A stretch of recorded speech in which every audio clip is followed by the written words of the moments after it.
All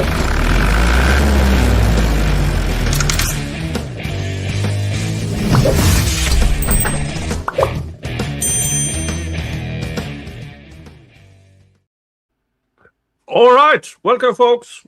Day 10 of Yes. Let's Go Wrong with Poster Boards with dead children on and claim higher morality. Yeah, let's give a really misleading animation. Yeah. Oh. And the guys still understand. Yeah, folks, I know we started a bit later today, but it was actually intentional. Now, I don't remember if we told you guys or if this was after uh, after hours. Yeah, I can't But remember. but we are after 9 days of the state's case, and it's all shit. We thought that, well, folks, we will probably learn the most important thing from the defense in cross-examination. And if it's really, really what the actual frick, we can always go back and try to find it. Yeah, I doubt it, but well, this is also, we look, we didn't agree with the parents and the victims having to go and testify. And the state seems like they are getting ready to just do a parade of that. And yeah, we uh, just by ick. by now we heard it 5, 6, 7, 8 times, and again, I feel for the parents, I feel for the teachers, I really do. In a trial setting, once you go on, here's teacher number 11, and I want them to have their stories heard, maybe not in trial. Yeah, I want them not to have to relive it. I want them to be Mm, able to speak on their own terms when they're mm, ready. This feels like, I mean, the teacher who had her testimony struck, you could mm, tell she did not want to talk about this. mm, And you could tell how emotional it was for the other victims. mm. And it just, it seems to be only used again for emotional pulls and heartstrings and Yeah, not to add any information yeah, that the jury would need. yeah. I agree. I agree. Now we seem to be court TV missed parts of the first first part of today. So I'm not really sure when they got going on court TV, but so we're going lawn and crim uh, for today. I don't. I hope I already applied my 2 sound boosters because sound is shit. So let's see what happened today.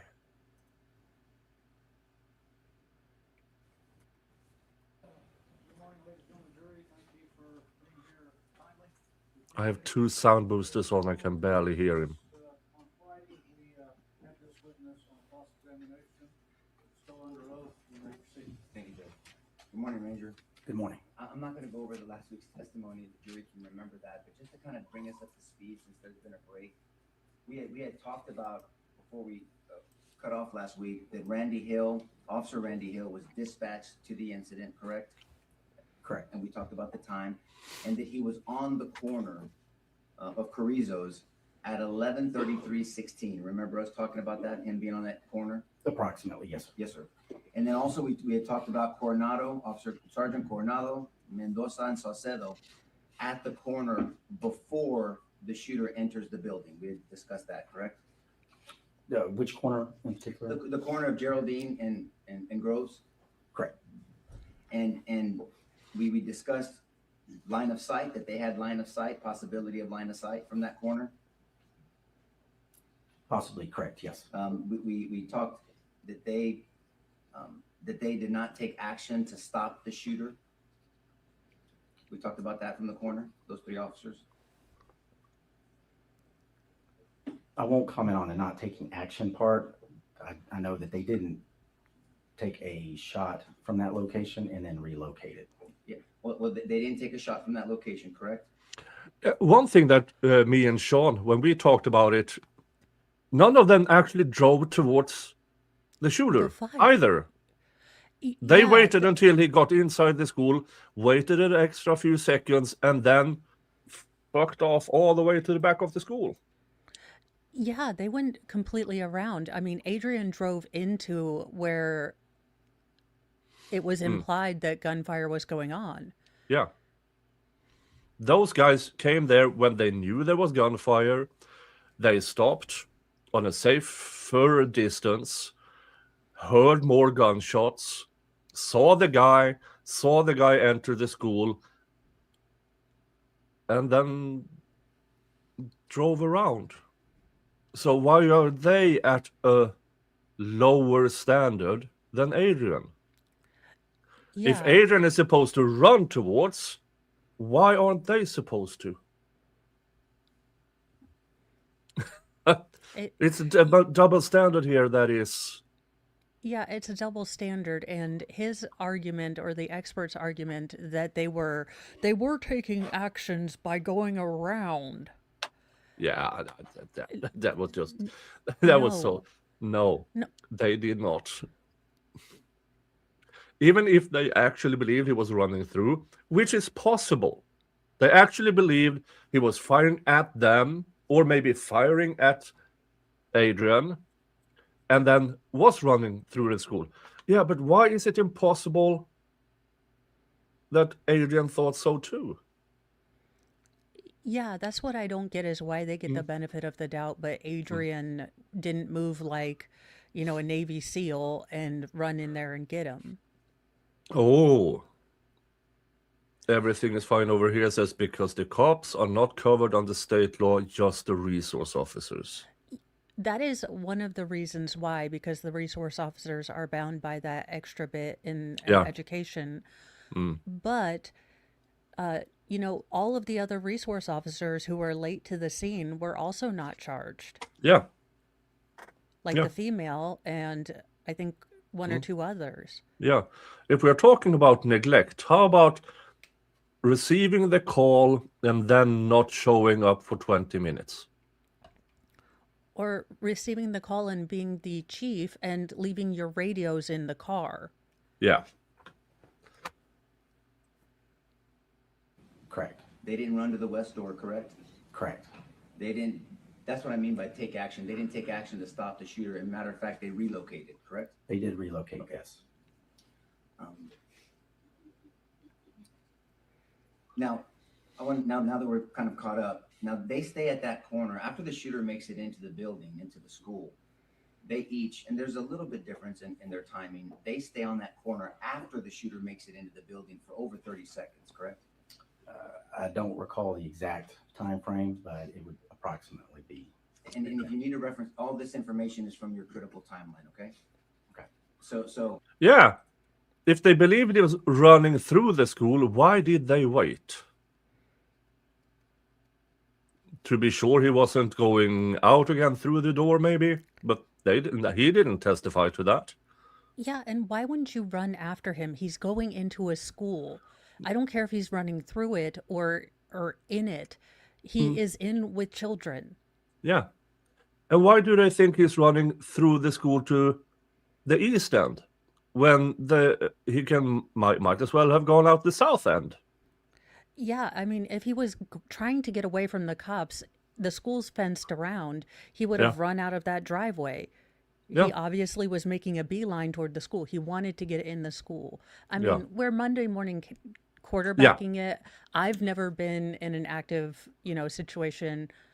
I'm sure I'm talking a big game, but these are things you would think if this is your job, you would think of. Yeah. Yeah. I believe Sergeant Coronado departs the corner at 11:33:28.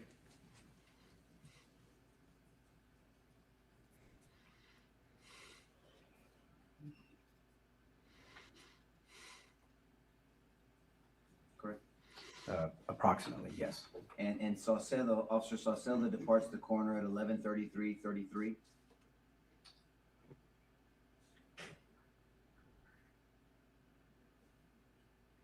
Correct. And then Officer Mendoza departs the corner at 11:33:37. Correct.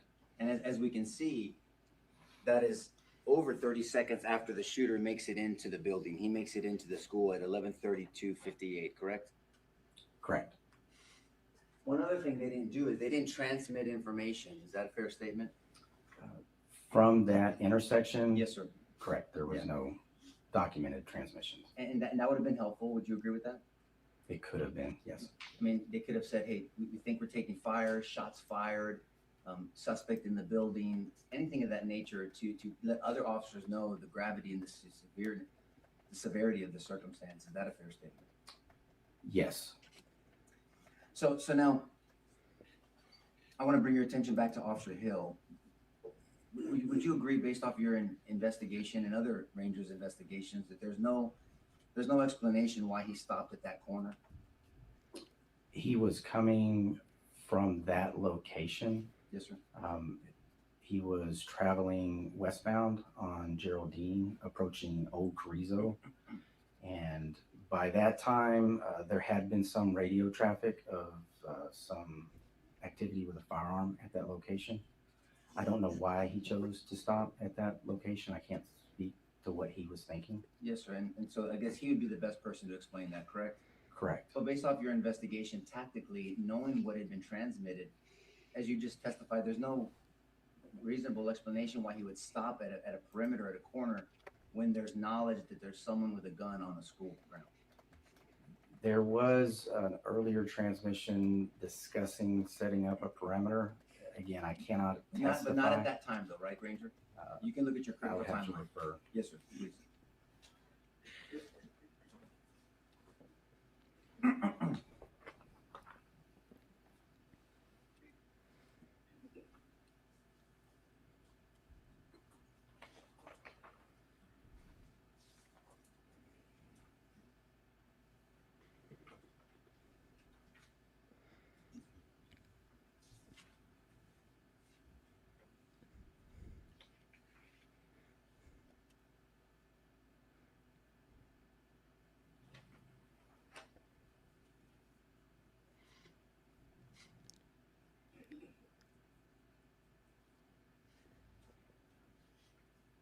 He's been doing this for a year. He should know this like the back of his hand.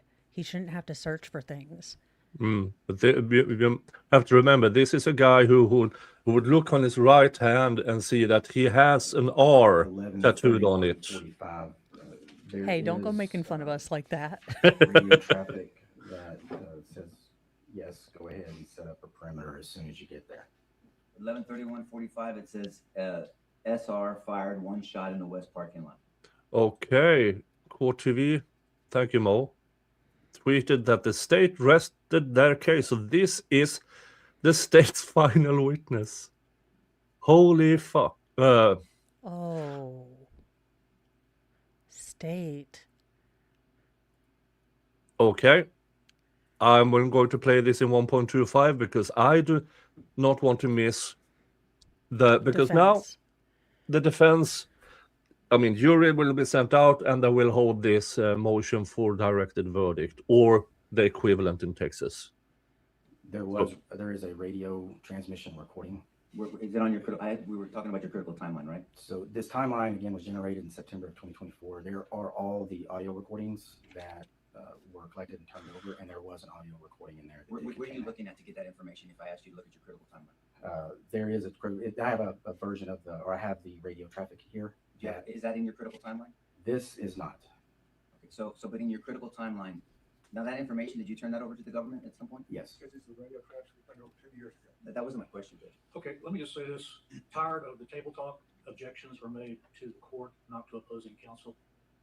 One warning, no more table talk, no more arguing back and forth. You got an objection, make it to me. Don't look at the other side, opposing counsel. All right, overruled, let's proceed. Okay, sir. So on your critical timeline, it's not in there. That's when we were referring. Correct. Okay. In that version. There's another version of this. There's not another version, but what was originally turned over, there was additional analysis conducted afterwards just of the video and the audio that had been turned over.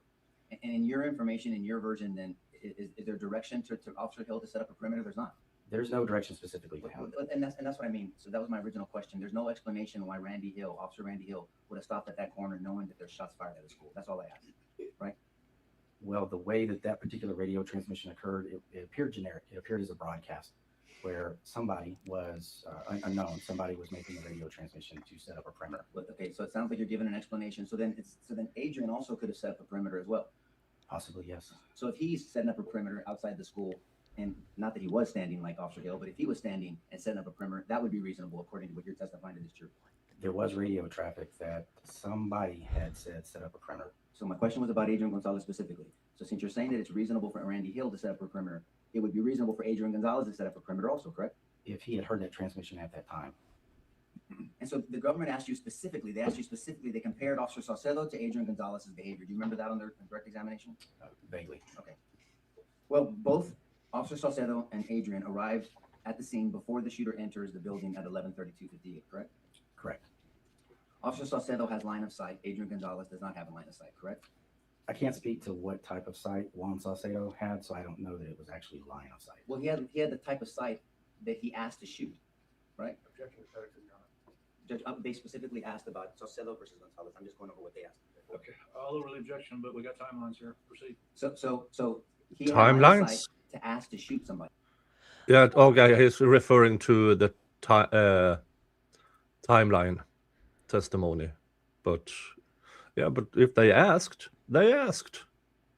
Correct. Yeah. He had some sight, assuming that he did in order to be able to ask. And for specifically, permission he to said, "I shoot. think I see him." Correct.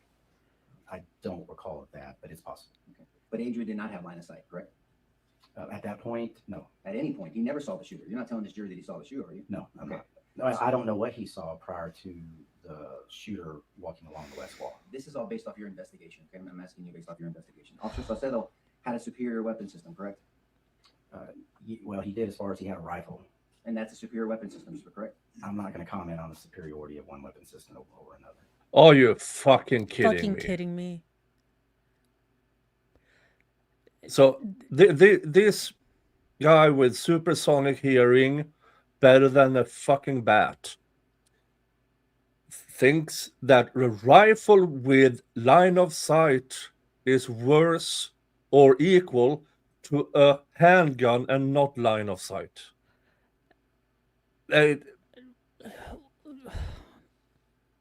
Oh, for the love of us, Jesus Christ! Okay, let's get Yeah, yeah. So you don't have an opinion on whether an AR-15 is a superior weapon than a handgun? The handgun, a person can be as proficient with a handgun as well. Did you hear my question? I did. Okay, do you think an AR-15 is a superior weapon system than a handgun? You can say no. No, I don't feel that it's superior. Okay, fair enough, okay. Oh, Officer Saucedo had backup, correct? Yes, He had two other officers with him. yes, Adrian was by himself. yes. Officer Saucedo knew the shooter made it into the building, correct? At some point. I don't know when he would have known that. Well, because Sergeant Coronado knew that, right? The first indication that Sergeant Coronado thought that the shooter made it into the building was after Sergeant Coronado began relocating to the northeast intersection. Do you remember interviewing Claudia Perez? Yes, Did you review her interview before you come here to testify? yes, Did you remember hearing the interview you had with her? You interviewed her yourself, correct? I did. Oh Do you shit. remember asking her and her talking about her talking Wait, to the pause it, officers in the Nick. corner, and she said, "We told them he's in the building," and you asked her specifically, did they indicate that they heard you? And she said yes. Do you remember that part of the interview? I would have. All right, so he claimed that he didn't actually interview any of the witnesses from the funeral home. That Yeah. was another guy, and I don't know what those witnesses said at all. Finds out he's the MFer that interviewed her. Holy Jesus. Yeah. For yeah, on the thumbnail of today's stream, I had this thick glasses office guy. I feel sorry for thick glasses office guy that I made the comparison here. My apologies. This guy is a low functioning moron. This is He so stupid. watches the Teletubbies for the plot. Yeah. When he watches adult films, he keeps his hands on top of the bed sheet. I mean, what the actual I'm lost for words. How can you God. on the fucking on the stand and just blurt these absolutely imbecile things out? You would think the state would know these things too. The state would be like, "Hey, over the weekend you actually interviewed this chick. Maybe Yeah. say you reviewed that instead of you didn't." Yeah. That was agenda, or he's hired specifically to provide evidence for the state.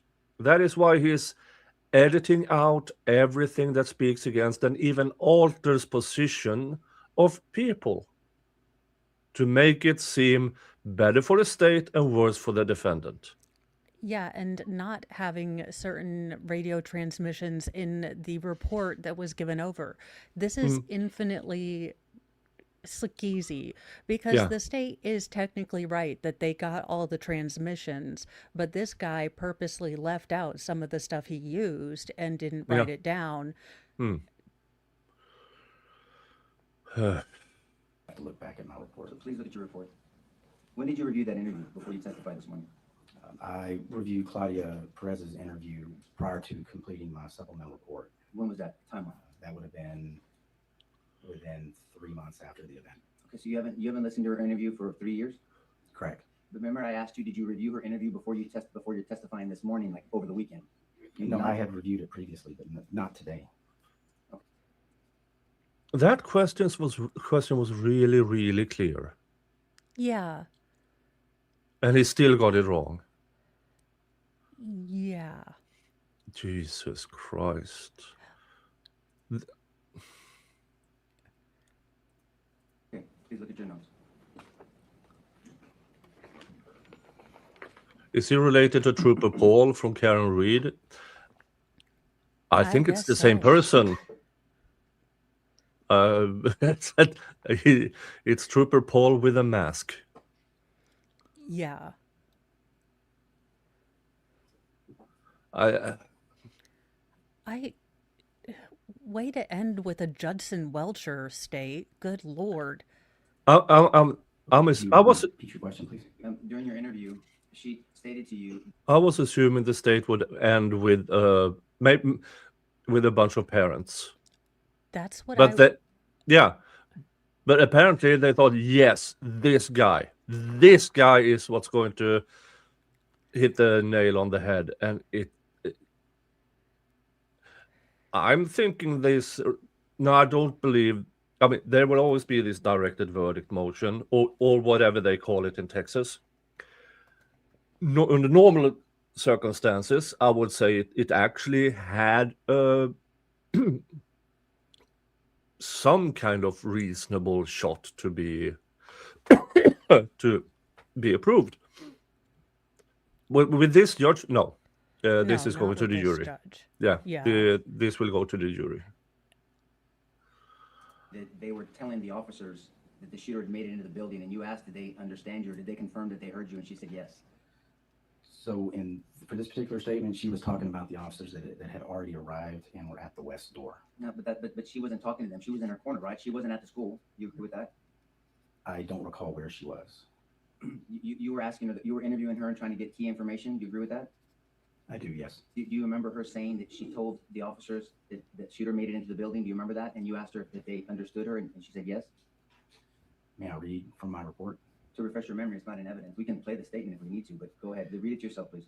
So Claudia Perez had stated that she saw at least 10 officers positioned at the No, west read it entrance. to yourself. At this time, the west entrance was going to be the west door. Yeah, read it to yourself to refresh your recollection. What's going on This here? is not you getting to Okay. explain things. To the fourth grade building. Perez and another Hillcrest employee, Gilbert Rodriguez, ran to the front parking lot of Hillcrest and yelled to the police officers that the suspect was inside the Robb Elementary School. And at the parking lot, at the edge of the parking lot were Coronado, Mendoza, and Salcedo, correct? This was a different time. This was, But it doesn't say that in your interview, right? but this, Hold on, but in your interview, because I listened to it over the weekend, I know you didn't, I did. And there's no timelines when you're asking her these questions, right? at the time, I didn't know any timelines. I was merely trying to document what she had observed. But that's what I'm saying, you didn't. So we're back on the day one when the obvious question on day one was, well, where did you see him? Here the obvious question is when, and this retard just babbles on. What in the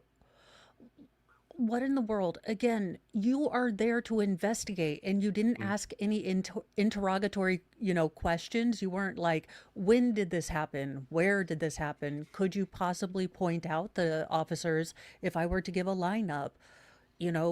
What did their uniform look like? Anything? He's just like, oh, you saw some officers. Good to know. Ask her key questions. She's talking to officers at the edge of the corner of the parking lot, and the parking lot is away from the school, correct? These are going to be officers that arrived after. But you don't ask her that in your interview. You don't ask her that in your interview. But she did say specifically that there were 10 officers I know, eventually. around the west entrance.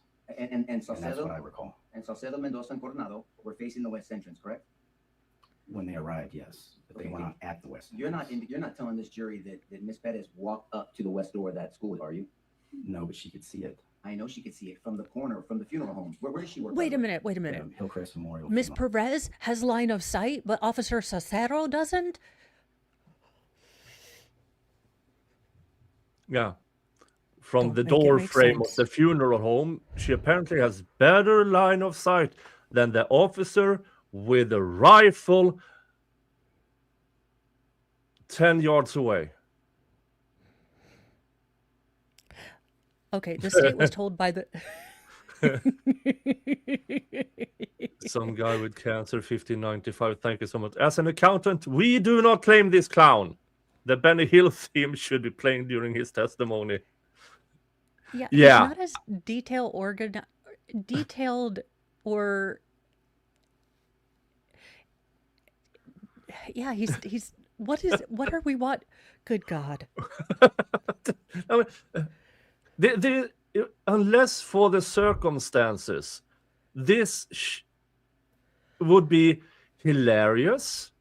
It still is somewhat, but dampened by the circumstances.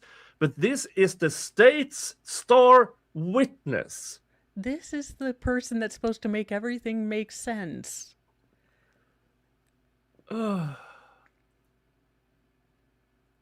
Hey, Sebastian Miller. Okay, this guy makes the state's case worse. Yeah. And where is Hillcrest Memorial Funeral Home in relation to the school? It is across the Geraldine Street from the Robb Elementary School. And where was Sergeant Coronado, Officer Mendoza, and Officer Salcedo? Where did they set up perimeter and stop their vehicles? They initially stopped at the intersection of Geraldine and South Grove Street. And where is the intersection of Geraldine and South Grove? What establishment is that in front of? It is in front of the Hillcrest Memorial Funeral Home. In you reviewing your investigation, you realize that in Sergeant Coronado's interview, he acknowledges that a woman is screaming at him, correct? I don't recall the specifics of Coronado's interview. Did you review his interview before you put this critical timeline together? No, not for the critical timeline. What? What the hell did you... What did you say your job is here, jerk face?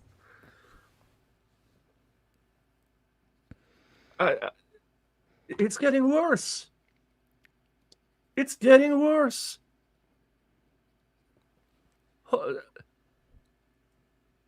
Does this guy actually believe he's doing a good job? His blood pressure is saying no. This I man has mean- never been more red.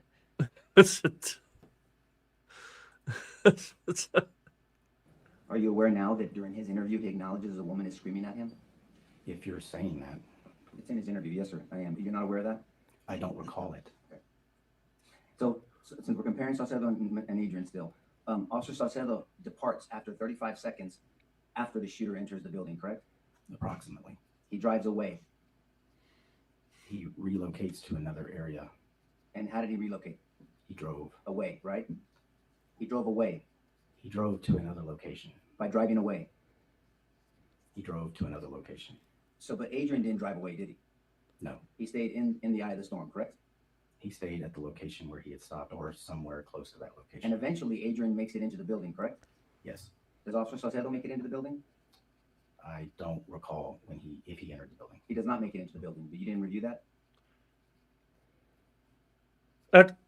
To Officer Wadley run, he at least went into the building. Where was the other two guys? The two younger, nimble ones, one with a rifle. They stayed at the other side of the school doing the circle jerk. And then Amber has a question for you that you might be able to answer. Because you're a real lawyer, and I just play one on YouTube. Oh, where is it? How many? It should be like right before the top of your screen on comments side, Amber.072. Is the defense able to... Oh, there you go. There it is. Nick, is defense able to include discovery, accumulation of error within the directed verdict motion, or does it have to focus on not beating the burden? I'm not entirely sure of the Texas standard. The Florida standard is totality. They can, under the judge's discretion. I'm not sure if they do this in Texas. So that's the best answer I can give you. Thank you for your question. Good question. Thank you. At some point, I reviewed that information, but I don't recall the specifics. So did you know that I was going to ask you these critical questions in front of this jury? Did you were in the middle of cross-examination. You didn't review any of this information before you're coming here to testify? I reviewed the information associated with the roles that I performed. But you're testifying to a full investigation. You summarized an investigation in your critical timeline. You didn't do each part of this timeline. You reviewed things for it. I'm asking, did you review this critical information before you're coming to this jury to testify? You know I was going to ask you questions about this stuff. My role was not to review every piece of information for the investigation. So then this is not accurate. Your critical timeline is not accurate. You're telling this jury that? It is accurate. So you had to review. You just said you didn't check all these informations, like the woman screaming at the three cops where the shooter was.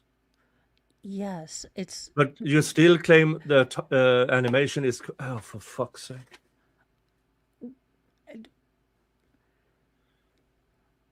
Right. I mean, someone might want to call the ambulance because this guy is dying. Yeah, he's dying on the stand. Information to make it accurate, right? Yes. Okay. So if Saucedo would have pursued the shooter, you agree it would have made a difference in this incident? I can't make that statement. If he entered the west door, he could have cut the pie and followed and pursued the shooter, correct? Again, it's possible. Right. And if he would have entered that west door and cut the pie, and they were complaining about cutting the pie, the shooter actually would have been in a fatal funnel, and Saucedo, Mendoza, and Coronado would have been in a superior position to the shooter. You agree with that? It's possible. I'm just saying, in my scenario, if the shooter is in a hallway, you agree a hallway is a fatal funnel, correct? Yes. Okay. So if the shooter's in a hallway, and if Saucedo, Coronado, and Mendoza would have hot pursuit, the shooter, they would have been in the school, and they could have cut the pie, and then the shooter would have been in a disadvantaged position. You would agree with that, right? If they were at that moment in the school at the T intersection, yes, it is possible. But they didn't do that. Sir? About your time. About my time for what, Judge? I'm sorry, I didn't hear you. We set some timelines on Friday. Last thing we did before we left. Okay, I'll wrap it up then, Judge. I have to put on the record. We'll have to put on the record, Judge, that I'm asking him questions. I've moved on to new information based off what they asked him, and under the Constitution, right to confront the witness, Judge. I really literally have probably 7 minutes left, but it depends on his answers. Okay. We set some timelines on Friday. I gave you a 3-day weekend to kind of figure out what you learned to ask. I did the same thing with them. 7 minutes, wrap it up. Yes, sir. And Fuck you, Judge. Yeah, why is he cutting them short? They're actually achieving Yeah, something. The state never does anything. yeah, And he seemed to be a judge before this. I was going to say he seems like he's a judge like Schrader, for better or worse. He lets all crap go in front mm, of the jury, but now he just seems like an ass. yeah. Judge, the only person in that courtroom that has rights is the defendant. If new information is revealed through the prosecution's redirect, they have an undisputed right to ask about it. Jesus Christ. Does the judge have discretion to limit in time? Apparently. I Yeah. don't agree with it, but maybe in Texas it's within the discretion to limit time. Yeah, there's no chance of a So, directed so the verdict. state is getting 7 minutes too, or do we have an insufferable amount of time for the state to Yeah, try to clean up this witness? yeah. Oh, definitely. This guy is subject to recall. Definitely. Without knowing what happens, definitely. Do me a favor, try to answer specifically and quickly the questions he asked you. If you can do it yes or no, do it yes or no. If you can't, then do it as concisely as possible. Thank you, Judge. Let's proceed. Yes, Your Honor. He has a timer on me. So you agree that Saucedo, since we asked you about Saucedo, they compared Saucedo specifically, but this applies to all of them, did not engage, distract, or delay the shooter, correct? Correct. Now, backdrop, they asked you about backdrop. Anytime you're dealing with any incident involving a school, a theater, or a gymnasium, you're always going to have challenges with backdrop, correct? Correct. And just for the record, for the jury knows, backdrop is what's behind your target when you're shooting at something, correct? Yes. So for the 4 gun safety rules are, number 1, always treat a gun like it's loaded, correct? Yes. Never pointed at any. Yeah, by the way, the backdrop here is that the windows are 5 to 6 feet up from ground, maybe even a little bit more. The backdrop from 5-6 feet and down is concrete and metal. This very, very. You can aim low. Yeah, and let's be honest, you could make a case that anyone hurt was collateral damage, but the life was saved. Now, would that officer, had he taken that shot and then it did happen to pass through, would he be on trial now? I don't know, Yeah, because I we're don't not know. in that timeline. Anything you're not prepared to kill or destroy. Yes. Always keep your finger high and outside the trigger guard until you're ready to shoot. Yes. And then know what's behind your target. Yes. And so the 4th rule, knowing behind your target, that's the backdrop. That's what we call backdrop, correct? Correct. So anytime you're dealing with a school incident, a theater situation, or a gymnasium, or a church, you're always going to have backdrop issues, correct? Possibly. Yes. And so you're tactically never going to be in a perfect scenario when you're dealing with those circumstances. Would you agree with that statement? Yes. Now there was 46 seconds before the shooter crashes. There was a SUV that opens that gate. Did you see that in the funeral video? 46 seconds prior to. Yeah. I do recall some activity, but I don't recall the specifics. Well, I guess my question is, based off anyone's investigation, yours, Ranger Hill, or anybody else's investigation, do you know, did anybody verify who that person was? I don't recall the specifics about that. But you agree that that person unlocked the gate and opened it 46 seconds before the shooter crashed. I do recall there being some activity there. And other Rangers testified to the fact that we want to make sure that there was no co-conspirators or no one helping the shooter, right? Yes. Did anybody verify that that person, who it was it a teacher or was it someone helping? Because that gate is open and it should have been locked, correct? It was generally that would be locked. From what I recall, there was a delivery of some sort to the school, but I don't recall the specifics. Do you remember that delivery was to Amy Morin on that corner, that black truck? That was that delivery. Remember that? Yes. Okay, so this is something different. And I don't know who this person is. I'm asking that you or yourself or any of the Rangers verify who this person is. I did not verify. And I think it's safe to say that the shooter did not plan to crash, right? I don't know what the shooter was thinking at the time. But if the shooter didn't crash, then that gate being open would have made it much easier for them to drive all the way to the front and then to commit the heinous crime that they did, correct? if the gate was open, Yes, sir. it would provide another access point. Yes. Right, and but That's a really good point. Why the fuck was Yeah. that gate open? Well, we That had that heard was a yeah. we had heard the story about there was a coach coming in with a bunch of stuff, but we never heard about this car that no one knew about prior to that, Yeah. because the gate was supposed to be unlocked so that coach could come in, I thought, not so someone could go out. I don't Yeah. think. Yeah. But that's a really good point because yeah, coach go in, he locks the gate behind him, he does his thing, but instead gate was wide open.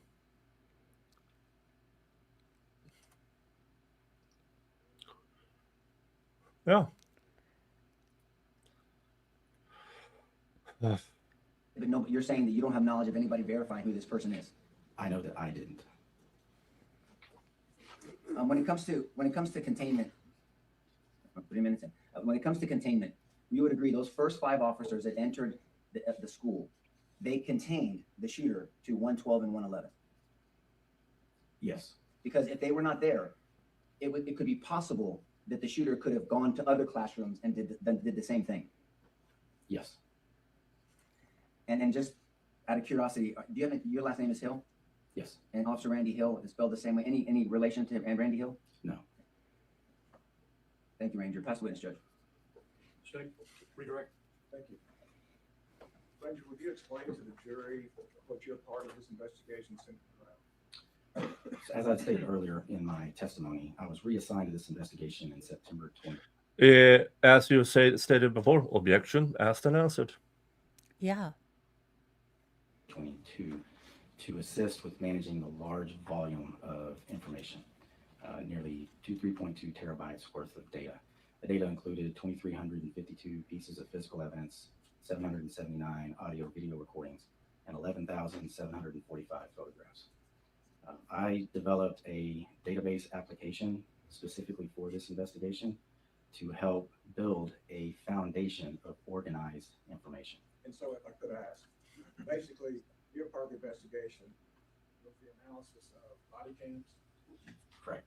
dash cams, Yes. videos, Yes. dispatch, Yes. 911. Yes. As well as Have we heard anything from dispatch We did going have, out to the officers? The actual We- call we outs? haven't. No, we haven't, I don't No. believe. That might be in the defense case if they have one. Yeah, what we did get with this timeline was a very curated set of dispatches. So I wonder if those were, again, like everything else that he chose to include, only things that related to what he wanted to see or what the state wanted to see. photographs and visual observation of the physical evidence. Because at the same time, there was an additional work being done as far as asking witnesses questions, is that correct? Yes. And that was not what you were to oversee. Correct. So your testimony is about videos, audios, dash cams, things that are verified. Yes. My main objective was to extract all of the possible fact-based information, that information from verifiable evidence sources, such as audio, video files, photographic evidence, or observation of physical evidence. But not eyewitness.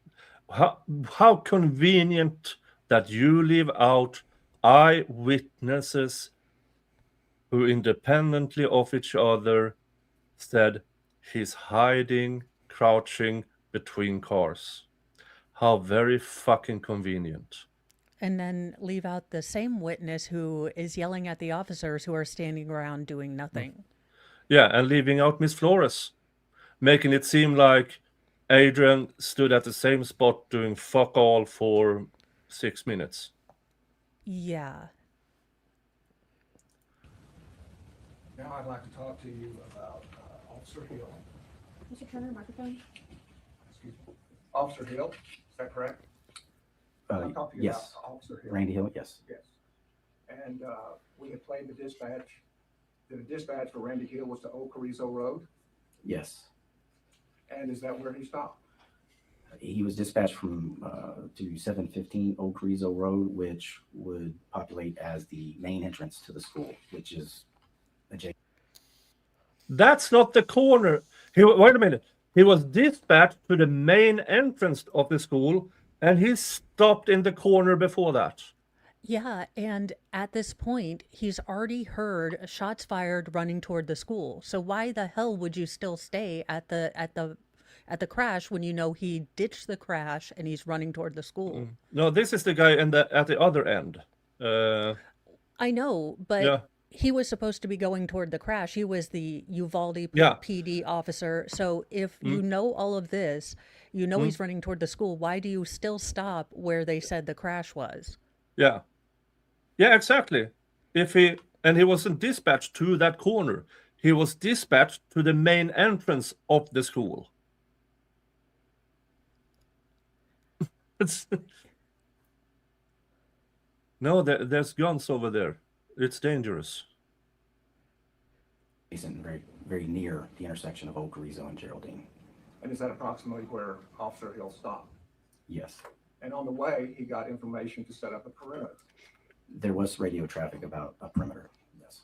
And when he was asked to set up a perimeter, does it make sense to start where Judge, he I'm was gonna dispatched? object to leading, Judge.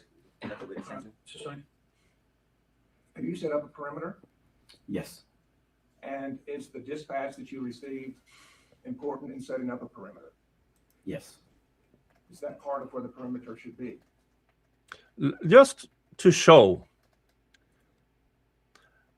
he stopped here. He was dispatched either here or here. But I do believe this is the main entrance. No, that's the back entrance. The main Okay, entrance is going to be that loop thing, that kind of That, gentle okay. U. But he still stopped there. Yeah.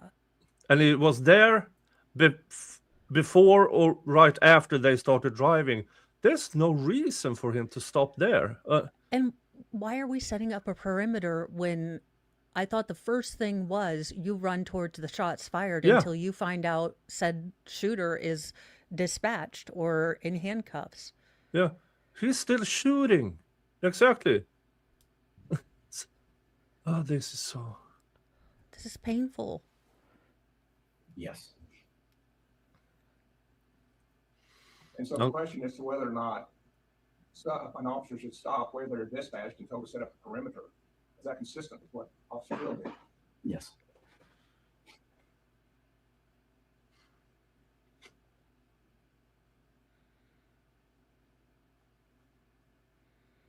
And let me ask, have you been a patrol officer also? Yes. Have you been dispatched? Who the hell hired you?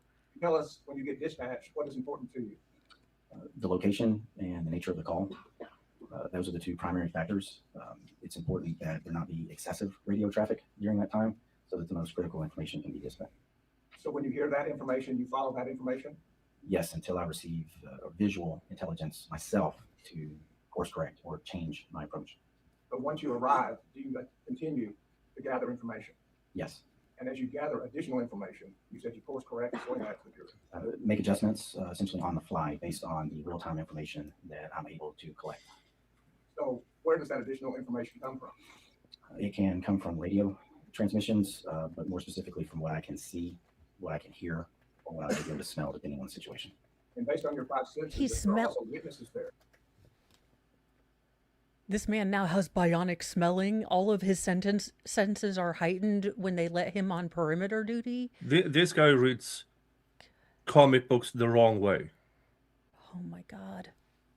Jesus. There has to be something in the Geneva Convention about this. Yeah. Does that provide information? Yes. And once provided witness information, do you course correct Yes. based on what the witnesses saw Yes. and advised you? Yes. So if you get original dispatch information to set up a perimeter, but you hear shots fired, does that change your course of action? Yes. How? Once the gunshots start occurring, then it becomes an immediate direct to threat situation, and I would attempt to locate the source of the shots, but And Randy just sat there, so Yeah. And the 3 cops up the corner drove away. just drove away. Sir, with all due respect, you do jack shit from behind that desk, Yeah. which you have been behind. When did he start at the Texas Rangers as doing this? 2015, 2014. So for the past 11 years, he's been nowhere near an active situation. Yeah. No. This is so bad. moving simultaneously to locate sufficient cover and the location of the shots. Sufficient cover if it's available. And that's basic active shooter training, Yes. to move to the shooter, Yes. but probably with cover. If it's available. And if you hear shots fired, but you're not sure where they're coming from, do you listen to witnesses? Yes. And if a witness points out where the shots are coming from, do you act on that information? I would, yes, I would investigate that information. And You would investigate that information? What? So No, you wouldn't, because you didn't add witness statements to your timeline, so Yeah. they were unimportant.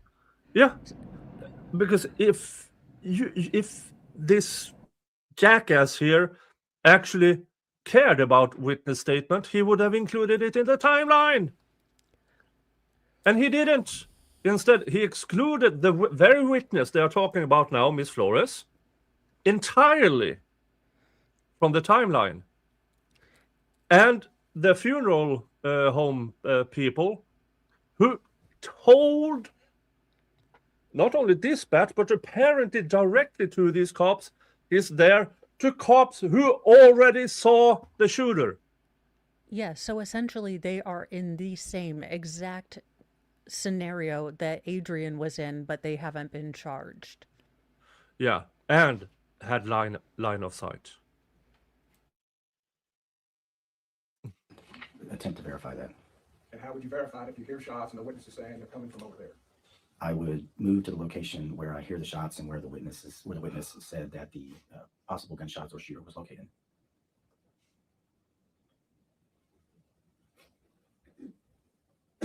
Moving now to Salceda and Mendoza. What time period did they arrive after Adrian Gonzales was there? So Adrian Gonzales parked at approximately 11:31:55. Jesus Mendoza arrived at approximately 11:32:23, so approximately 30 seconds. May I approach you? And Sir, 1 second. Go ahead and say it loud. this was Juan Saucedo arrived shortly after Jesus Mendoza at 11:32:30. And would you approach us? Yeah, there should be an intelligence cap for cops. Sadly, they decided to go under it, not over it. Yes, the limbo bar has never been lower. Just for the record, it's 11:32:29. I know the jury can remember, but that's not accurate. Okay, once again, ladies and gentlemen, if the question conflicts with your memory of the evidence, rely on your own memory of whatever you recall. Go ahead and proceed. You would approach. Have a seat. If you will, again, point to us where casings were found around 102 and 104. This location right here for room 102.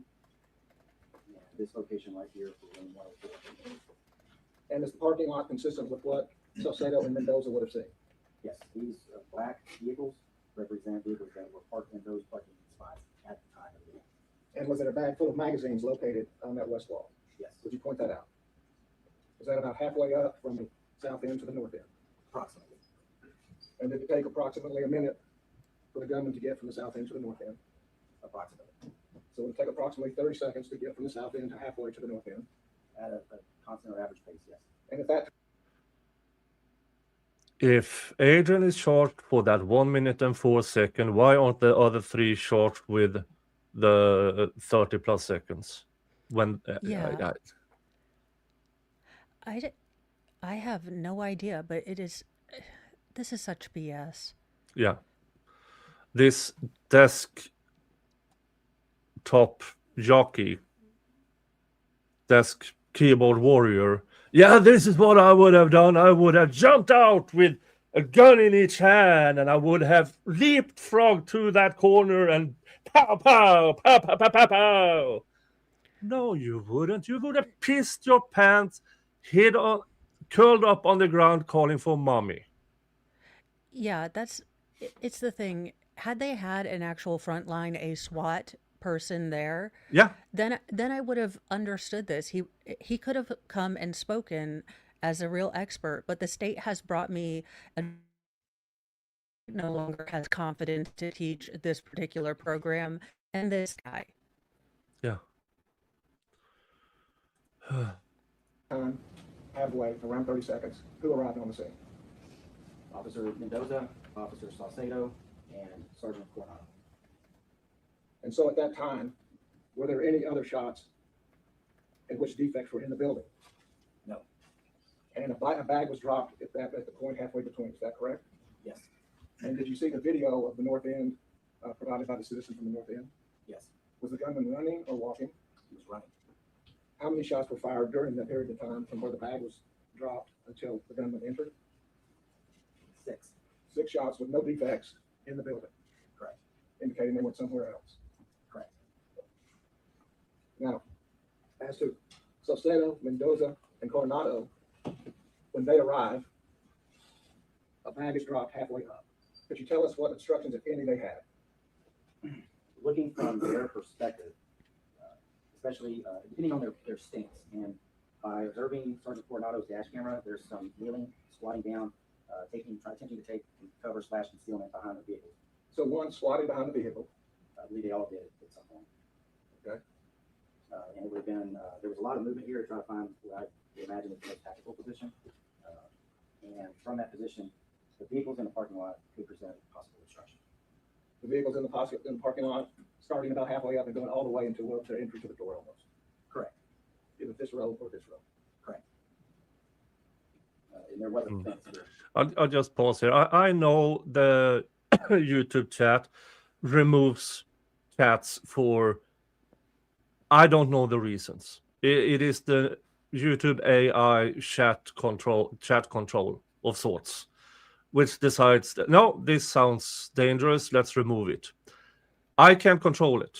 I have zero control over it. What I do have is Rumble. This is also streamed on Rumble. I see that JK Debug posted a link. If you have a Rumble account, or if you're really annoyed and say, yeah, I know Rumble is kind of a clusterfuck, but I want to write stuff in the chat, then maybe it's worth it. This is actually quite interesting. I see people complaining over things that have been removed. Here's Turnip. That went through. Yeah, I don't have any control over this new YouTube AI thing. But I do have Rumble. Specifically here, there was a piping fence that was damaged as a result of the crash. And was there also a chain link fence? Yes. Does that partially obstruct you? Possibly, yes. Wait, the chain link Now, fence It has been suggested obstructed their Officer Saucedo said he view? saw a gun. No. He just said the chain link fence was obstructing Saucedo's view.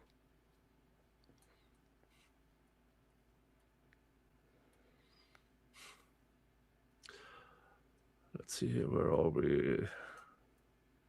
There. Do they mean this? Yeah, maybe.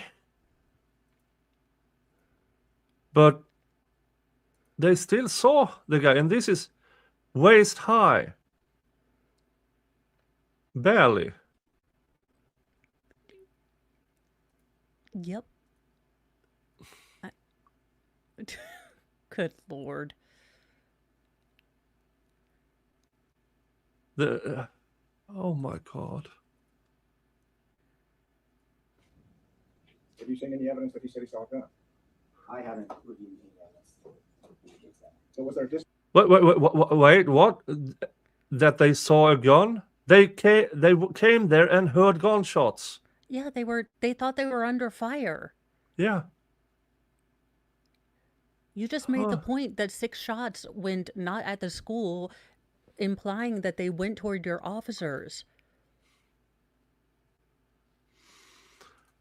dispatch of the man in black? Yes. And let me ask, from the video of Coronado, does it appear where these officers are looking? They do appear to be looking in this direction. Do they? Can you tell where their eyes are scanning? I cannot. I can only look at where their hands face. And are they also looking over this vehicle, Officer Salcedo's vehicle? Yes, there was movement around these vehicles, and at one point, Officer Mendoza and Sergeant Coronado were on the driver's side of Officer Mendoza's vehicle, and Officer Salcedo was at the rear driver's side of his vehicle. Okay. And so if Salcedo said he saw a man and he saw a description of the gunman south and west of the building, what is south and west of the building? The southwestern portion of the building would be this location, right here. It would not be up here in the north and west. That's not the southwest part of the building. That's And what color uniform did Adrian Gonzales wear that day? dark blue shirt and pants. Dark blue? Are they implying that the person they looked at was Adrian? The guy standing next to the police car? Jesus Christ. The man standing next to the marked police car? Are you implying that's the guy they saw? Jesus, Mary and Joseph. What? Thank God they didn't take the shot. Yeah. I mean, Adrian wouldn't be on trial, but damn. God damn.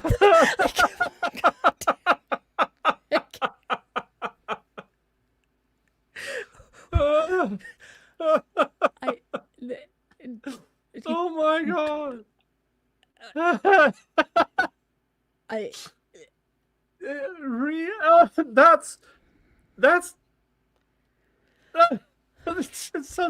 This is so stupid. I need to know that we actually heard this correctly. Let's listen to it in actual speed. Building would be this location, right here. It would not be up here in the north and west. That's not the southwest part of the building. And what color uniform did Adrian Gonzales wear that day? Dark blue shirt and pants. Dark blue, Yes. almost black. Yes. And he had permission to fire. Yeah, the prosecution is actually implying that the guy they were looking at and say, it was Adrian next to a marked police car. At the same Also, time how is as that good they, for you? this is and yet they at the same time they're arguing. I think I see him. Can I take the shot? But then before the answer, he already entered the school. And we could see on where they were actually looking. No, oh God, this is. The guy entered the building. Okay. This is actual this is retardation. Yeah, why aren't we charging the cop that decided to get another cop in line of sight and actually ask permission to shoot the man? I mean, At this point, you're supposed to be making Adrian look like the dumbass, but now you're making all of the cops look stupid. Not to mention the frantic witness directly in front of him that has been there all the time, Miss Flores. Yeah. So you have a person in a dark blue suit next to a marked cop car and a frantic witness, and you say that is what they saw, not the man in black with a rifle shooting at the school, which they How? saw and heard all the way to the door. Yeah, good. Has it been 7 minutes yet? I don't know that my brain can take another further assault of stupid. Oh my God, this is stupid. I need to clip this section. Which were you referring to? Saucedo? Based on what I've been told in court. Yes, thank you. And for the record, the distance here, I believe it's testified is 130 yards. I checked the measurements during the review process, and using Google Earth, it was approximately 130 yards from the center of this intersection to the west wall of 4th Street. I'm not going to comment on that. What was the condition of this building, as whether it's bricks or windows? From this location, taking these vehicles into consideration, the windows were the only easily viewable part of this area. This was confirmed. We received dash camera video for the vehicle that Juan Saucedo was driving. Now, the dash camera video, the recording system had some issue, and so the video was jumping and changing pixel colors. So I went frame by frame through that video and was able to find a frame where there wasn't distortion, and that indicated the view from the dash camera location of Juan Saucedo's patrol vehicle, and it did show these obstructions here. And from what I could see from that still shot, Dash cam So he it based... is on the dash cam. The cop hopefully doesn't drive like this. He drives like a normal fucking man. And they were still outside of the car, looking, hearing gunshots go off. Yes. See, okay. Oh, for the love of fuck. the windows were still visible. This is what they're And you ending testified earlier with. about once you've been dispatched to a scene, you have to change your course based on the information you receive. Yes, And we talked about Ms. Perez saying he's in the building. yes, And how many officers were at the corner? 3. And Ms. Perez said where? How many people was she talking to when she said he's in the building? She said that she had seen 10 officers at the west entrance. There were a collection of officers at this location. And if she's talking to 10 officers at this Not location, doing crap. saying he's in the building, it is not at the time these 3 officers. Yeah. We don't know because you actually haven't played it. Yeah. So you know the state or the defense is just going to bring her up as their first witness. Yeah, I would assume so. Is that correct? That was not, when I conducted the interview with Claudia Perez, it was not my understanding that she was referring to these officers. How would you know? You didn't couldn't ask even her. remember it during the cross-examination.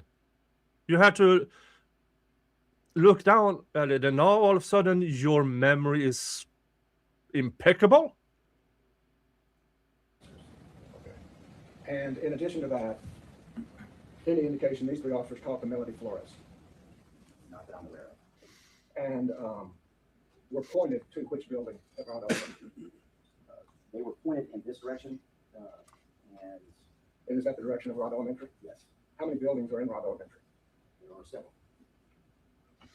So if somebody's telling you he's in the building, how many buildings could that be? It could be one of 1, 2, 3, 4, 5, 6, 7.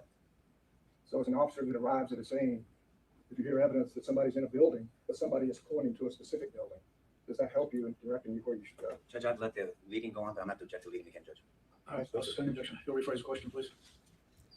As an officer, would you tell the jury what gives you direction on where to go?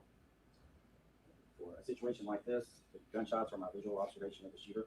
If there was any bystander or witness that I would object again. This is asked and answered. is especially emphatic about what they saw, I would take that in consideration as well. And then I would Yeah, they said they saw him enter. That is why they drove to the other fucking side of the school. That's your whole argument to not charge those three morons, because they drove to the other side of the school to intercept him. Adrian was at the same fucking spot. Why would they drive around the fucking school if they had him on the line of sight all the time, not entering the school? Jeez. Louise, I can't. Y'all, all I'm thinking is that, lawyer suspenders is like adding this to my directed verdict motion, adding this to my directed verdict motion. Yeah.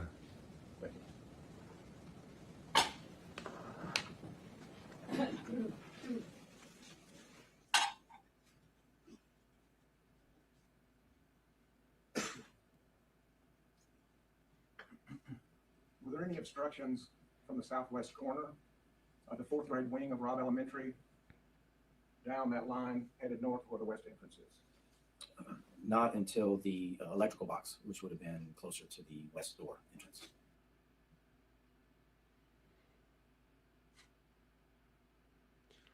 Let's check again. According to his timeline, Adrian is down here. He had to understand, okay, is the shooter here, here, here, here, anywhere, with the frantic witness who believed at the time she was shot? Compare this, not knowing where he is, and do a peekaboo with three guys over here who saw the guy enter. No, at that point, if Adrian had gone toward the school, it would have shot him. Yeah. The fact that Adrian was held back by a hysterical lady meant that he didn't get shot. According to the prosecution. Yeah. Oh my God, this is stupid.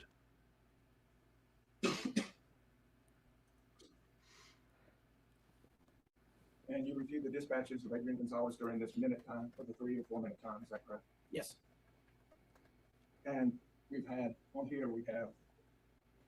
a dispatch that has been agreed upon, I believe, that shots fired from Adrian Gonzales, correct? Correct. You listened to that? Yes. And do you have any objection to that being Adrian Gonzales' voice? No. And approximately 3 minutes later, did Adrian Gonzales ask for cover?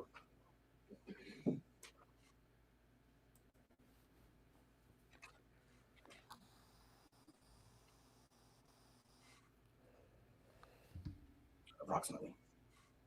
In about a minute or about 50 seconds after, or 45 seconds after Adrian Gonzales had shots fired, did Adrian Gonzales again get on dispatch? I'm sorry, what time are you referring to? 11:32:59, I believe was going to be on. Yes. And was the substance of that dispatch, he's wearing black, he's over by the teacher's parking lot? The 3259 was going to be on the west side, or I'm sorry, I'm going to be on the west side of the school by those vehicles. The 11:33:09 approximately. Because that is what Miss Flores told him. Not that he actually saw it. Yeah.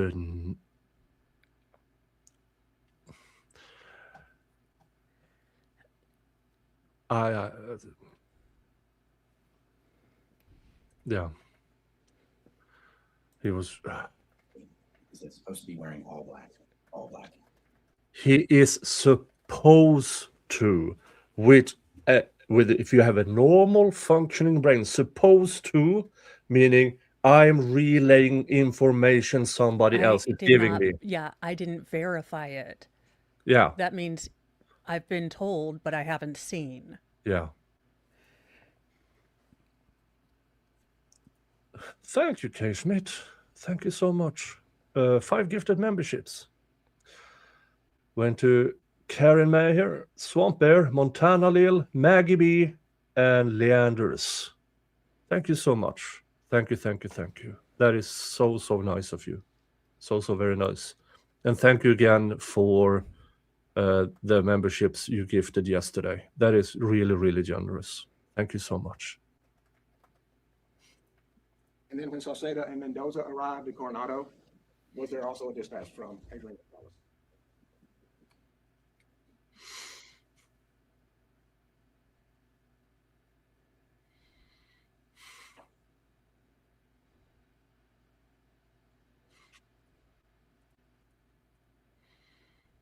Am I booming? Okay. Well, are we past the point where we can go to Court TV? Because they seem to have better audio. Yeah, and my audio is automatic. I have 2 sound boosters on the court stream. So I can put this a bit further away. And I bumped me up just a little bit.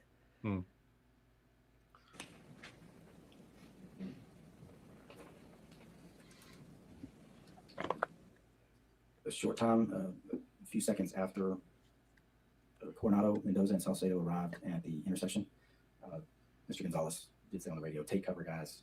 Take cover. Shots fired." Take cover, guys. Take cover, guys. Shots fired. And what time was that? 11:32:44, About 10 or 12 seconds after they arrived. approximately. So Adrian just saved his friends. He did not know which direction he heard gunshots, not in which direction the fucking shots were fired. All of a sudden, oh, there's three cops over there. Take cover. How is that wrong? Oh, I'm super booming.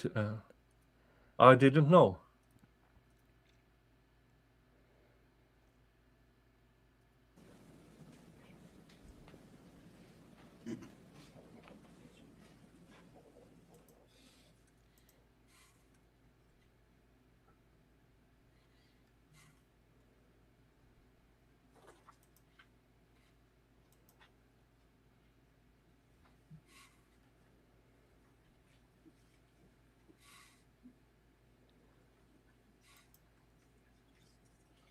Just for the record, fourth graders are not infants, is that correct?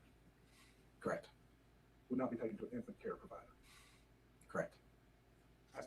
Judge, I understand your ruling. He's just testified to 2 pieces of information that are not in his critical timeline. Scope of the redirect only. Go ahead. Thank you, Judge. Now, you testified that asking for cover, did Adrian Gonzales ask for cover, correct? Just answer that question first so we can save time. He does have radio traffic. Hold on. Answer my question, please. Did you testify that Adrian Gonzales asked for cover, correct? Yes, at one point. Yes. Where's that in your critical timeline? It's on the audio traffic that was. That wasn't my question. Now, I'm trying to speed this up because you know the judge wants us to move. I'm not being disrespectful. Where's that in your critical timeline? Where's that in your critical timeline? Answer the It's question. not on that. It's not in your critical timeline, correct? It's not in the one turned over to the DA. So there's a separate critical timeline that you're saying that the DA has, that the government has, that we don't have. Because it's not on mine.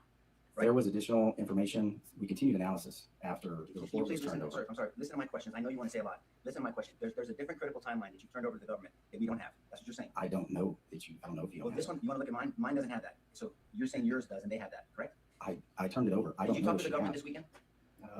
Not very much. That was my question. Did you talk to the government this weekend? I did, yes, How many times? once. So and Adrian asking for cover is not in the critical timeline that we have. You also testified that 11:32:44, you said that Adrian says, "Take cover, guys, take cover, shots fired." You remember testifying just moments ago to this jury? Yes, 11:32:44. Right? yes. Where is that in your critical timeline? That was analytical information learned later and turned over to So is it in your critical prosecution. timeline?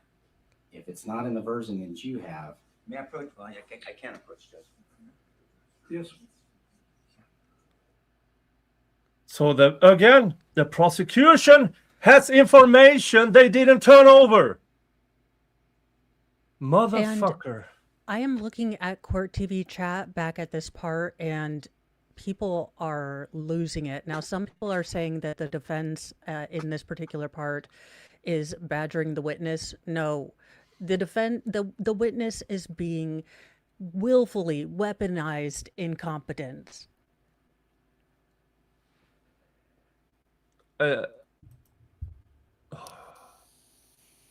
How many versions is there? One version for the prosecution that they can use to ambush the defense with this new information all of a sudden? And the state's going to say, well, we gave them all the dispatch. If they wanted to argue, they should have said something. Because that's been their argument, that they've had, that the defense has had the dispatch information for 2 years.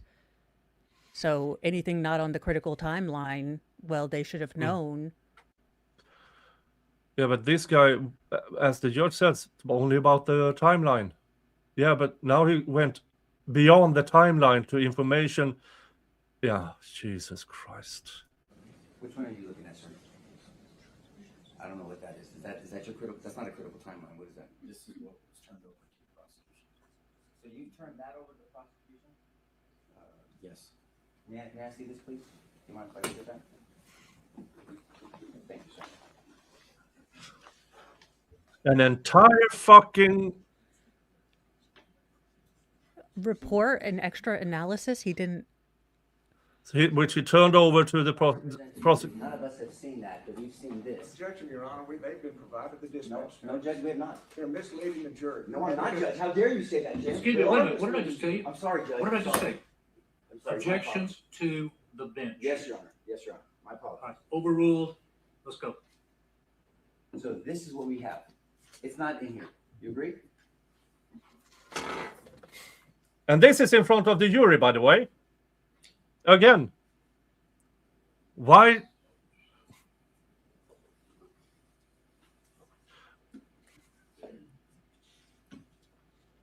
They do end up sending the jury out. We are going to get to that. I just wanted to go back to this particular thing to see what this chat was saying. So I don't see any difference between this and on day one, which I really don't. which ended up in excluding this her testimony in its entirety.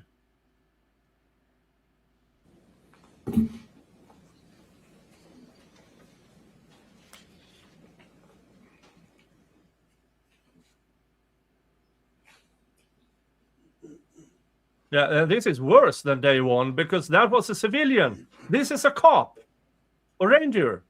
When this was created, this is going to be the radio file. Remember I said that there's an approximate 2-second variance? Okay, so there's an approximate 2 second, so we don't have but you're testifying specifically to this jury, and I have to figure out an approximate 2 second variance? You do have the radio traffic. No, I don't. It does it say 11:32? I'm going to object to that, but we approach the bench, Your Honor. Okay.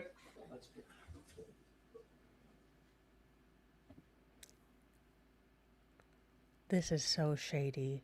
Yeah, sidebar. Because Counter the 11. The state is saying that they basically gave them the dispatch. So if anything's inaccurate on that critical thing, they've had the dispatch radio. They should have double checked our expert. Novali, yes, it seems like he had 2 different timelines with which he's working, and the defense was not given one that indicated that there could be up to 2 seconds variance on any of these times on the dispatch. Just answer the question. It's not there. 11:32:44. Just answer. Say no. It's not there. It does not say 11:32. That's all I was asking. We have to move along. I'm not being disrespectful. I'm just trying to move along. And so 11:32:44. It's nowhere in your critical timeline that Adrian Gonzales says shots fired, take cover, guys. Correct? It's not in your critical timeline. Apparently, in the version you're looking at, it's not in that timeline. Apparently. And it's apparently not in this other version of the dispatch, correct? So it's just something separate than your critical timeline. Is that the version you just showed me? Yes, sir, it is. The radio file and the time is noted on that spreadsheet 11:32:44 is not in here, right? with the approximate 2-second variance. And it doesn't say anything. This doesn't show a printout of what exactly the transmission is, right? it directs you to the audio file, but there is not a transcription on that document. So if there's numbers that are not accurate to what you're testifying to this jury, there's no transcription that we can rely on. We have to go to the actual transmission on a different number, right? On a different time. And on the 3246, thank you, Jason. Who does that identify as the sender? Under your, let's use your times. Under 113246, who's the sender? Unknown. So I'm supposed to figure out an unknown person that's Adrian Gonzales? We can play the audio recording. That wasn't my question. Listen, please. You have this wonderful hearing. Listen. 113246. It Clip says that. unknown, correct? When that document was Listen to created, me, and turned Ranger. over- Listen to me. You're an intelligent man. Does it say unknown? Yeah. No, I'm not, Judge. Does it All say right, unknown? hold on. Let me rule. It's the only thing I get to do. Okay, that's overruled. Does it say unknown? It does. Pass the witness, Judge. Okay, what else we got? Real quickly. Anything else from this witness? No. Okay, subject to recall, you decide. Yes. Yes. Okay, sir, you're subject. So the final thing from the state is being caught with their hand in the cookie jar, referring to unknown as Adrian, and a whole other timeline separate that the prosecution had and the defense didn't. Yeah, this is absolutely the most egregious thing I've seen. I mean, I've only been watching trials for about 4 years, and I'm not a lawyer, I'm a layperson, but this has to be the craziest thing I've seen. Yeah. And they almost caused a mistrial already, and they still do it. Yes. That's not, I mean, once, yeah, fool me once, but fool me twice. That's the this is no longer, what was it? What did he say on the first one? He said, I don't believe this was intentional. Yeah. But now they were under scrutiny. Don't do it again. And they did it again. Yeah. This is, I mean, again, this is egregious. Yeah. They purposely set out for a timeline that was incomplete and didn't include relevant information. Yeah. All right. We are almost an hour and a half behind. So we kind of need to get to, I believe. All right. Send. Okay, ladies and gentlemen, there's a matter we have to take up outside your presence pursuant to the law, as I've told you before. So let's take your morning recess a little bit early, take about 10, 15 minutes. We'll bring you back in shortly. Okay. This witness testified to. Chief, defense. Yes, Your Honor, and just, I know that everything was a little bit rushed, but as the court saw, there were several things that this witness testified to that he had spoken with the DAs about 2 months later. I know the prosecution's position is that we had the recordings, but we basically were given documents that were misleading, that did not identify our client. Apparently there was other versions and other documents that were not provided. And there were conversations about his further analysis, about this witness's further analysis with the DA that were not given to us. They were not turned over. They were not told, hey, we had an interview with this guy and he's now identified the unknown that we've given you as Adrian Gonzales. I will say that identifying the voices in the recording, we have gone through those recordings with our client. It's not him. And so that's one of the reasons we're so upset about this, is because there are other people that we have identified as the person. So we're asking, I mean, again, this is another issue where they have been told things and had additional information by a witness, did not turn those things over to us. They are saying they turned over the recordings, but by turning something over that says, we don't know who this is, and then by having the witness go and tell them, oh, I know who it is, it's Adrian Gonzales, and then not telling us that, it again, it feels like a trial by ambush. It feels like they are setting up a straw man for us to go and defend against, and then they're switching the ball and they're moving it that way.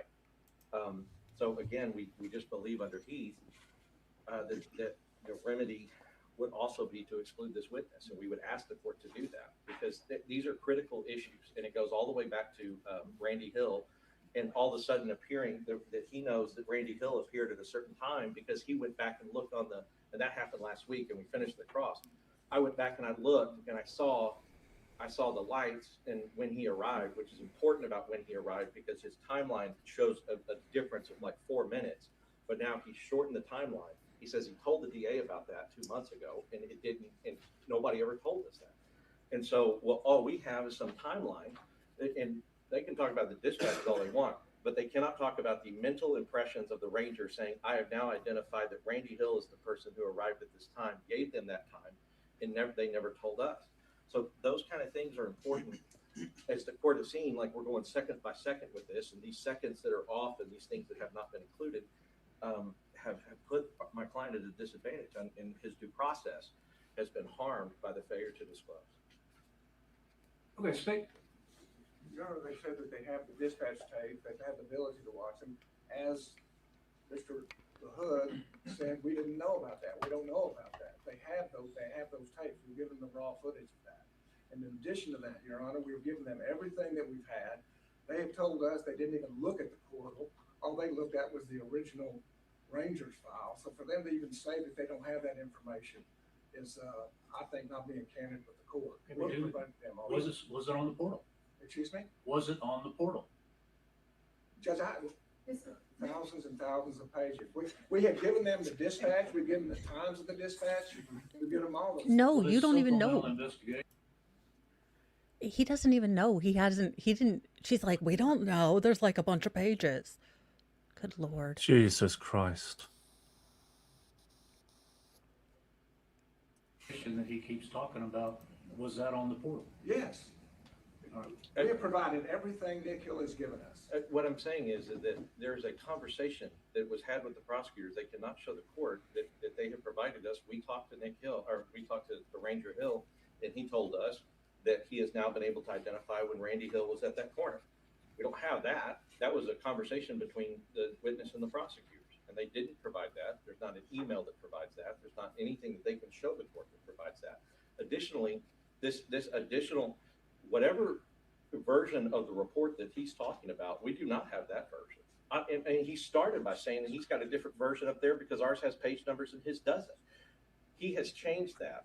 And I don't know whether he's provided it to the DA. He said he did, but he has changed that.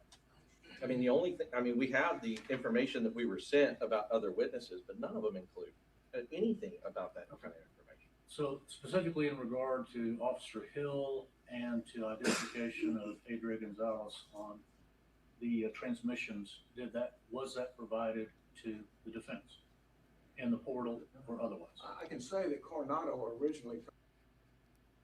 The question here from the judge is really, really specific.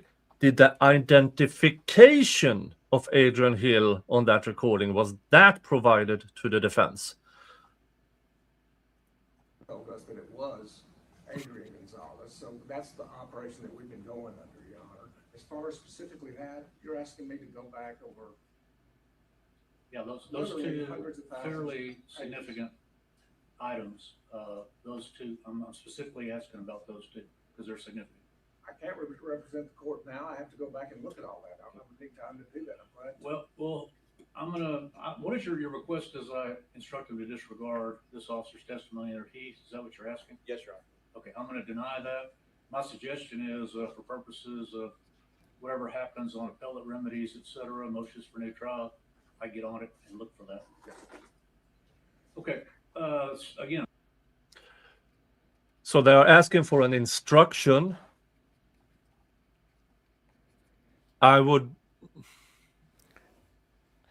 That's kind of dangerous if they're not asking for a mistrial.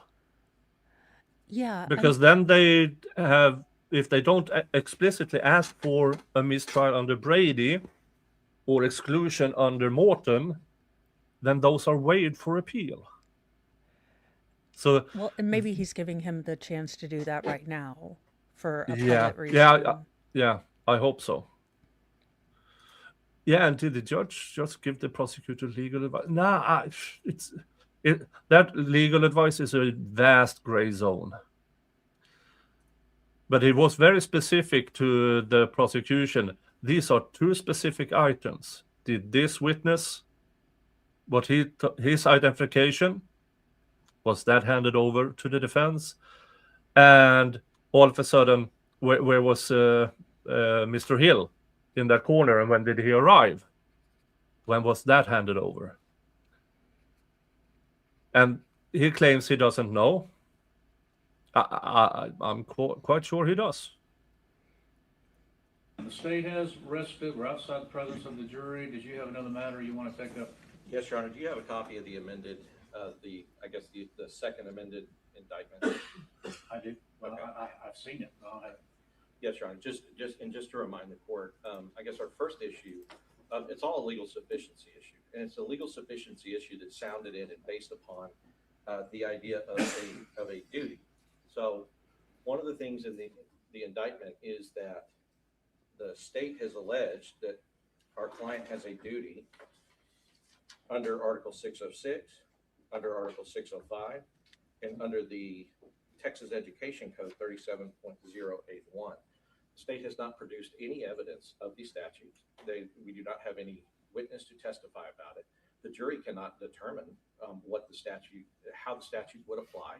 If there is a duty, it's not even in front of it. It's not even in front of the jury. So they have not provided any evidence of these statutes and what their content is. Now, theoretically, the court's going to have to put those statutes in a jury charge, but that'll be the first time the jury's ever seen it. And so our first issue is that they have not established the duty about which they have put specifically in their indictment. They've not established, there's been no evidence at all throughout this trial, throughout the state's case, that discusses or talks about or even judicially notices these statutes. And so the jury will not be able to, based upon the state's case, will not be able to sufficiently apply the statutes to the law. That's our first issue. The second issue is that the indictment has witness one as the person who supposedly gave the information, and based on having that information from witness one, alleging that Adrian Gonzales failed to do these things. Throughout the entire case, witness one was not identified. And the reason that that's important is that there were probably 3 or 4 witnesses that gave Mr. Gonzales information. And the analysis and the jury's analysis would change based upon who that witness one is. Is it Coronado saying I think he's in the school? Is it the dispatcher talking about, where they think it is, heading towards the school with a gun? Any of those things. So witness one, having not been identified in the state's case, would not allow the jury to, I guess, unanimously determine who witness one is, and did Adrian fail to do his duty, which is under statutes that they don't know about and have not heard about? Did he fail to do his duty based upon information given by witness one? It's not a matter of that they think that they can say, oh, well, we all know it's Melody Flores, or we all know that it's whatever. They have to provide some proof on that if they have witness one in the indictment. I know that there is some case law that deals with pseudonyms and pseudonym issues, but the problem with that is that with a pseudonym, that's usually in a sexual assault case, and it's usually there's not anybody else that was sexually assaulted, so it's pretty clear from the evidence. In this case, there are several people that give information to Mr. Gonzales at different times. And so, I mean, is witness one Donald Page, who's, as they're going down the hallway, saying, I think he's in that room right there. That's a general location being advised, but in that instance, they wouldn't say that he failed to go and distract him, because he did. And so the jury could find, if that was witness one, the jury could find that. So it's kind of basic proof that they have to provide, that the jury has to have.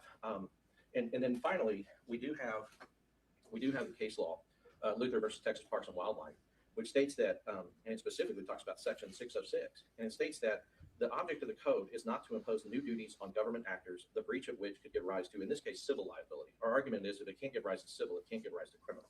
Rather, the code merely attempts to set forth guidelines for peace officers, sheriffs, and others to follow in the performance of their everyday responsibilities. So what this case is talking about is that these duties that the prosecution has alleged in the indictment, their intent is to tell officers what they can and cannot do. It's not to impose some sort of civil or criminal, really. I mean, it doesn't say that in this case. They're talking about a civil case.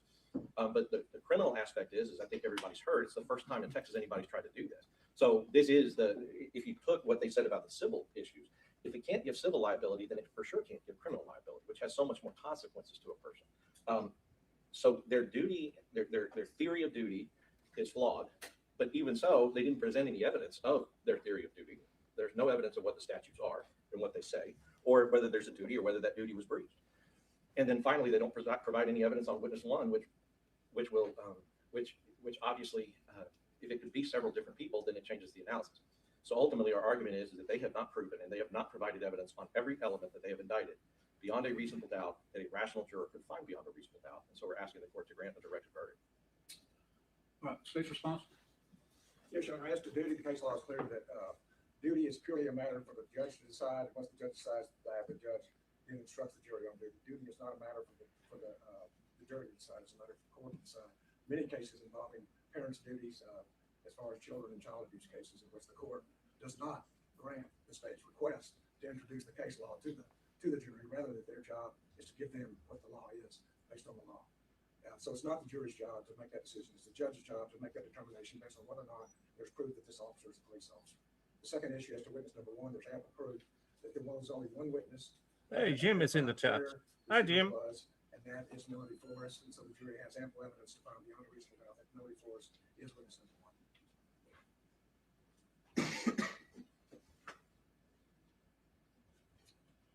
All right, I'm going to overrule the motion for instructed verdict at this time. So you ready to proceed? You need time? Okay, so they focused their directed verdict on the actual charge itself. I haven't heard that variation before.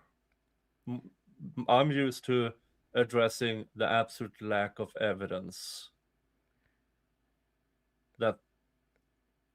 Yeah, I mean, Yeah, but that the was state weird. really hasn't brought in any statutory evidence. I mean, they claim that Adrian is being held to these standards, but they haven't delineated what standards there are. So it does seem like something the state would have brought on one witness to say, as a police officer, this is my standard. This is what my duty is. This is what I feel like, or I feel the ethos of my duty is, or whatever.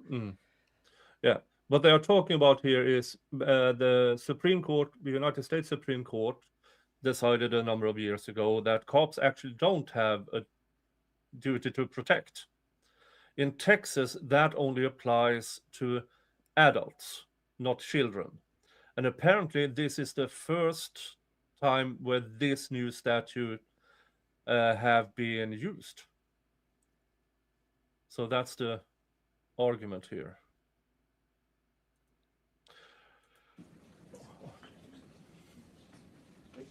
We need just a little bit of time, maybe 10, 15 minutes. All right, he's our timekeeper. We're going to tell the jury they got 10 more minutes on their break, and tell me when 10 is up. But we'll be in recess for 10 minutes. And here we go. The defense case in chief. Have you seated in the courtroom, please?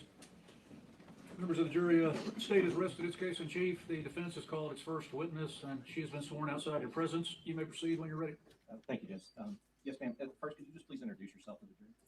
Claudia Isabel Rodriguez. And I guess, Ms. Rodriguez, I want to start by setting up why you're here and what involvement you have. So can you please tell us at the time in 2022 where you were? Hillcrest Memorial Funeral Home, secretary. And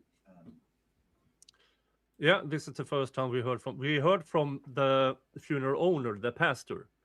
This is the secretary who was also out there being shot at by the shooter. we have heard somewhat about that funeral home. Can you tell us in relation to Rob's school where that funeral home is located? It's located on Geraldine between Bettis and Grove. And in its location, are you able to stand in your place of business where you work and look out and see Robb Elementary? Yes, sir. And the side specifically of Robb Elementary, what side of the school are you able to see? It's the back of the school where the soccer fields are. Okay. And would that include what we've heard of as the teacher parking lot, or that parking lot that's around there with the cars and everything on the back side of that building? That is correct. So I want to go through and just tell the jury, from your perspective, tell the jury what happened that morning, starting with the crash. So I'm at my desk. I hear a loud noise. Look to my cameras. I do not see anything in the camera that can justify the noise. So at this time, I want to get up and go check the premises because it's possible that there's a crevice in the camera that maybe didn't or can't reach or show. When I stand up from my desk, through my window, I could see that I know now the top of a truck. I run to the lobby where my two coworkers are at, and I ask them to come help call 911 for a car accident at the ditch. And so we've heard from Mr. Limones. Can you tell us who Mr. Limones was and what he did at the funeral home? Mr. Limones was a funeral attendant at the time. And so you've had them call 911. What did you do next? Gilbert Limones and Cody Briseño are running out the door with me behind. Gilbert Limones is already on the phone before we exit our door with 911 to initially tell them it was a car accident. And did you find out that it was more than a car accident? Yes. Tell us what happened then. Well, upon the gentleman running across the street to Geraldine upon the sidewalk of the ditch, my two coworkers are asking if he's okay. He never says anything. He's trying to ajar the driver door, but because of the impact, he cannot. So he crawls over to the passenger side and exits the vehicle. And after he exited, can you give us an idea of like how close you are, how close Mr. Limones is? The two gentlemen are at the sidewalk, at the ditch, at the sidewalk. I am across the street on our curve still, if you will, at the funeral home, but at the end of our property there. And then you said he exits the passenger side. Exits the passenger side. What happened next? The gentlemen are still asking if, does he need help? Is there anybody else? Again, quiet, doesn't say anything. I can see him reach in through the passenger window, pulling up an object, like straight up. And that's when Cody Briseño screams out, he has a gun. And when that happened, do you know if anybody was on the phone with 911 from the funeral home? Yes, Gilbert's on the phone. Okay. Still. So Gilbert's on the phone. I guess when you said, hey, there's been a wreck, somebody needs to call 911, it was Gilbert that got on the phone. Yes, sir. On 911. And we've heard that call, and just for the jury's reference, we hear a woman screaming. Is that you? Yes. Okay. So now he's gotten out, he has a gun. What's the next thing you remember? When Cody says he's got a gun, we kind of turn around, or they turn around to run towards or retreat back to the funeral. I could still see him.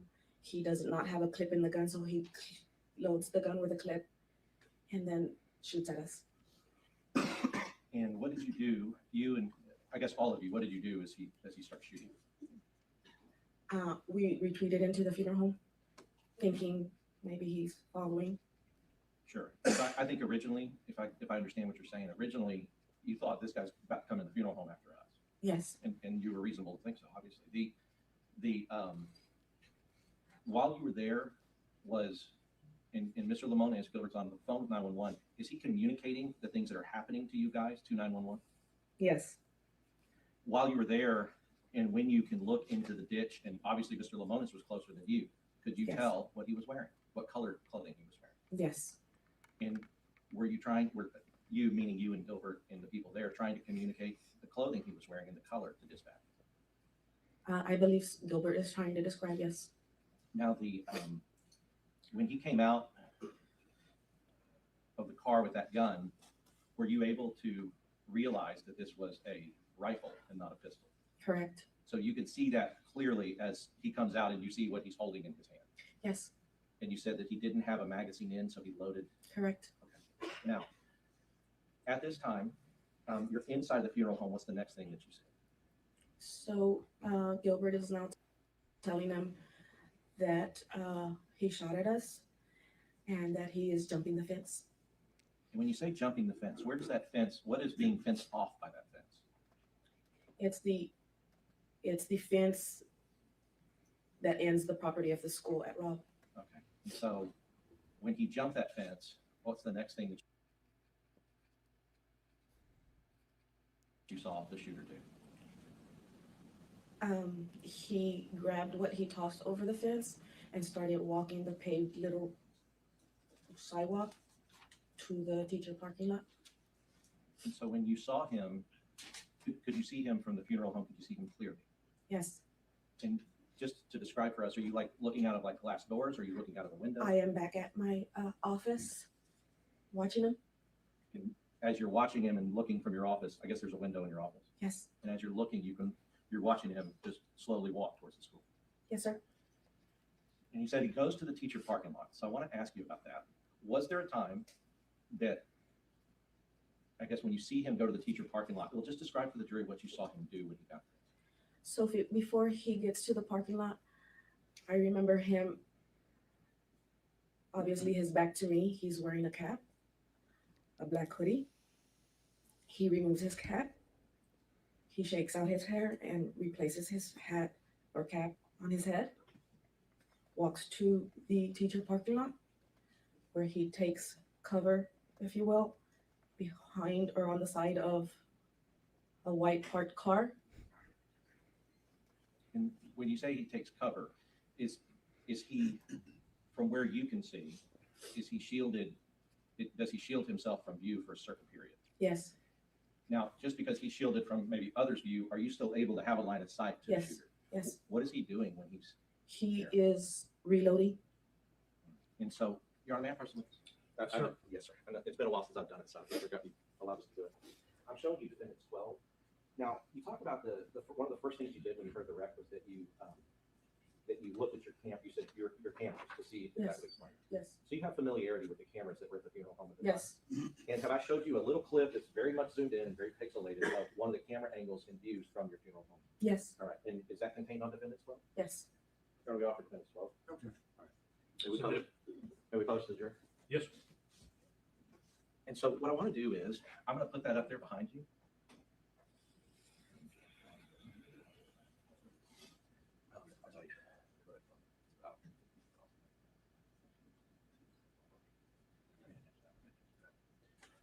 So I'm going to direct your attention. I'm going to come up here.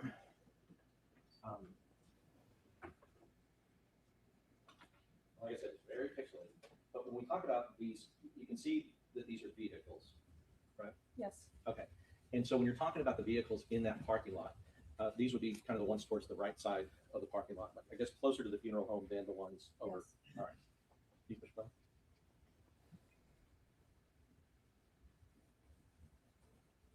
No, focusing your attention here. You see this figure walking right here? Yes, Okay. Is this the person that you saw that you identified as the shooter? yes. I want to watch.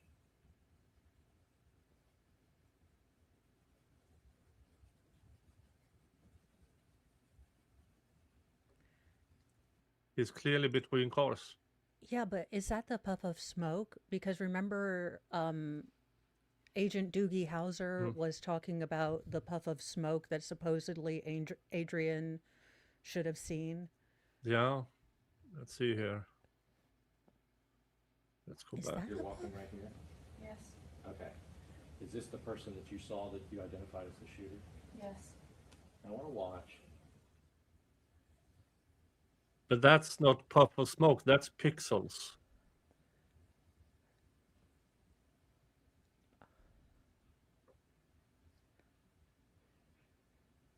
Okay, you talk about what might be here. Yeah, that's. I don't understand where he got this, but this is the. He said it was very pixelated, but he could clearly see a puff of smoke at some point. Yeah. And I'm not sure Adrian has even drove past at this point. No.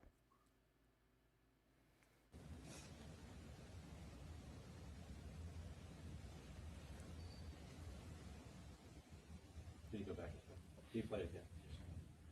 It's very hard to see. If it is pixelated, it's Ranger Hill told us. I want you to watch to see if you can see a white car that runs up that side.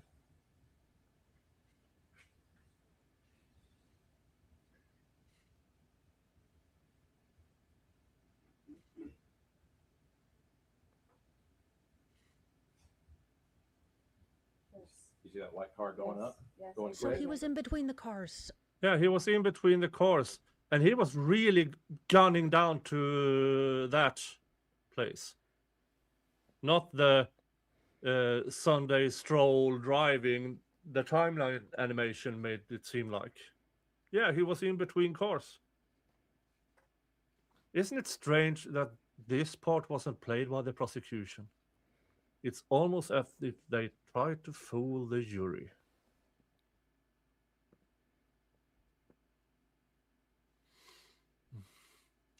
Yeah. Okay, but let's see. Let's try to find Core TV instead. Dun, dun, dun. Let's see where we are here. Right about there. Boom. Share this instead. Oh, first booster. Let's see if this is making things better. You tell us, folks, in the chat if this is better. I want to watch.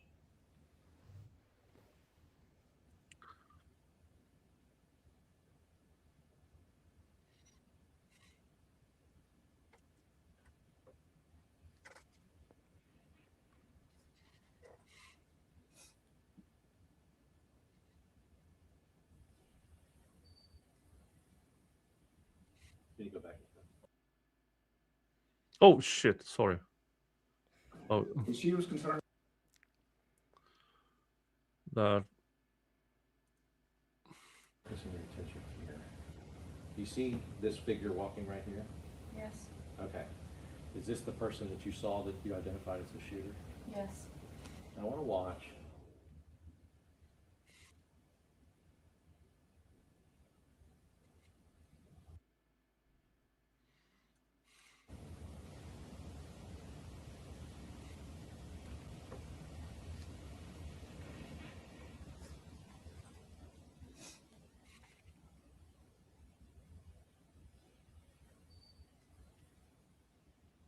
Can you go back? Can you play it again? It's very hard to see. If it is pixelated, it's Ranger Hill told us. I want you to watch to see if you can see a white car that.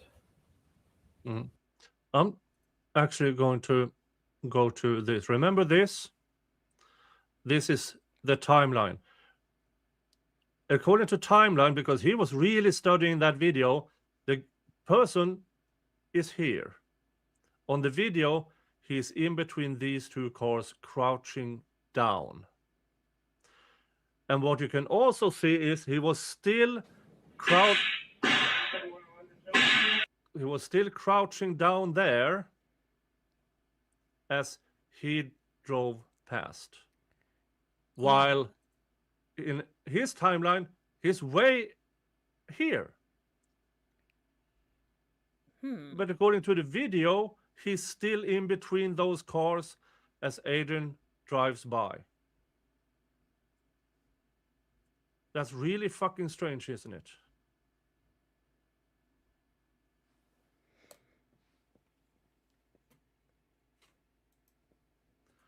It's almost as if they lied. It runs up Yeah. that.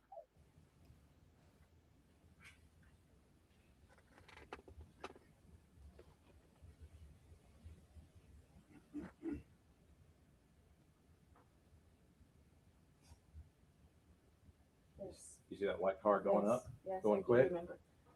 Right. And at the time you see the white car, do you see the figure kind of ducking down Yes. between the cars? Is that how you remember seeing it? Yes, sir. Okay. So if the jury were shown, you see, let me orient you to this map.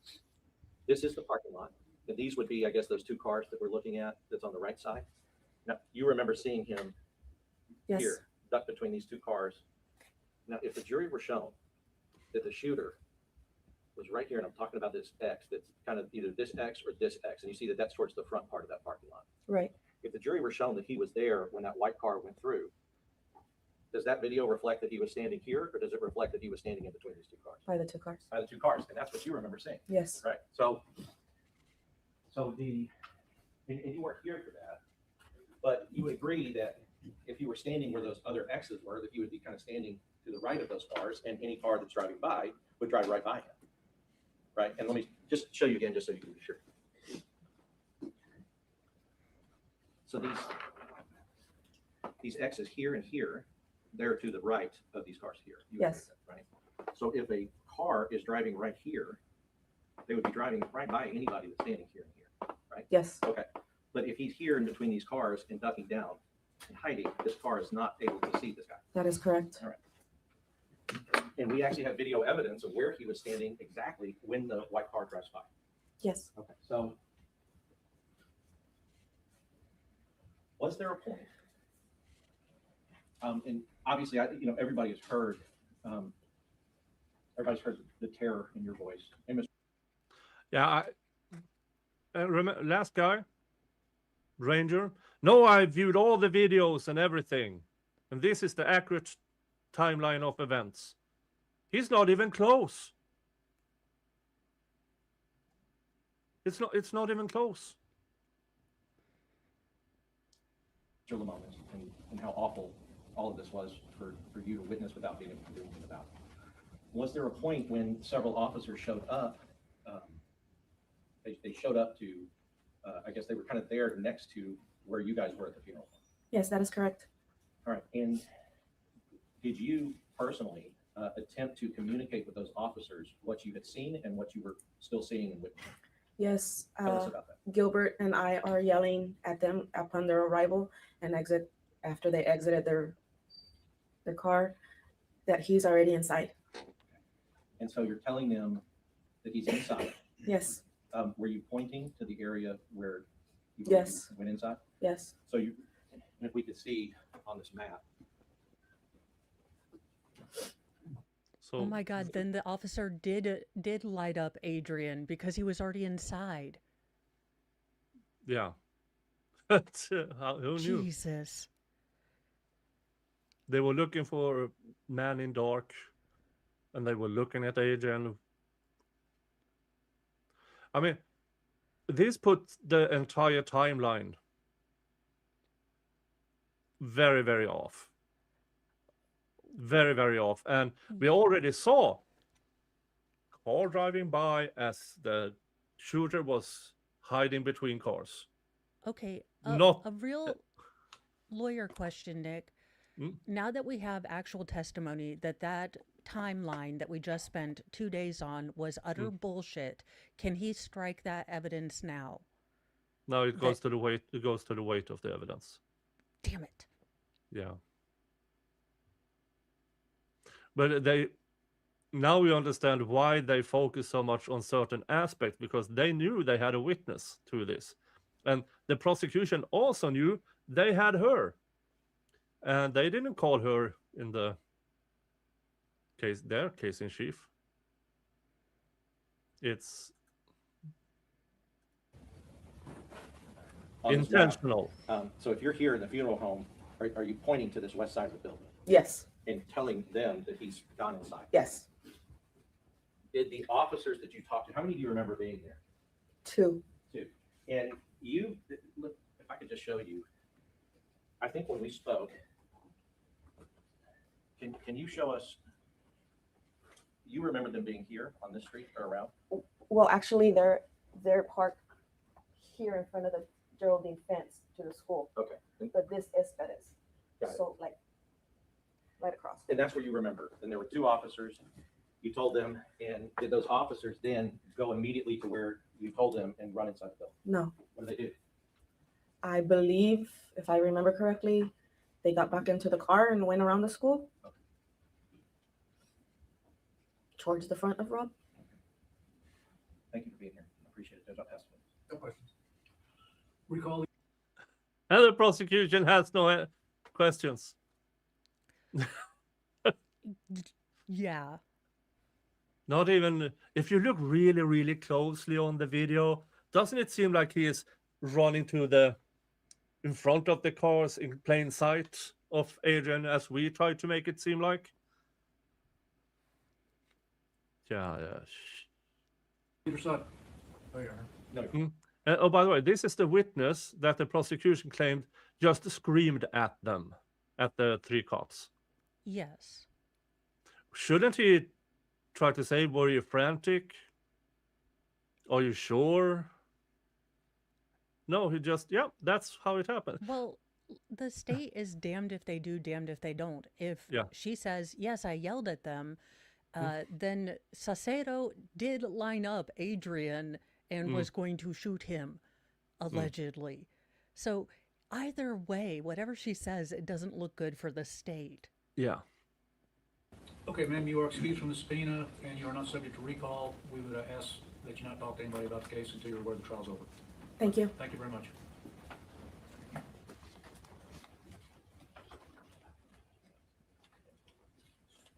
Next one. Defense calls Guillermo Cantu.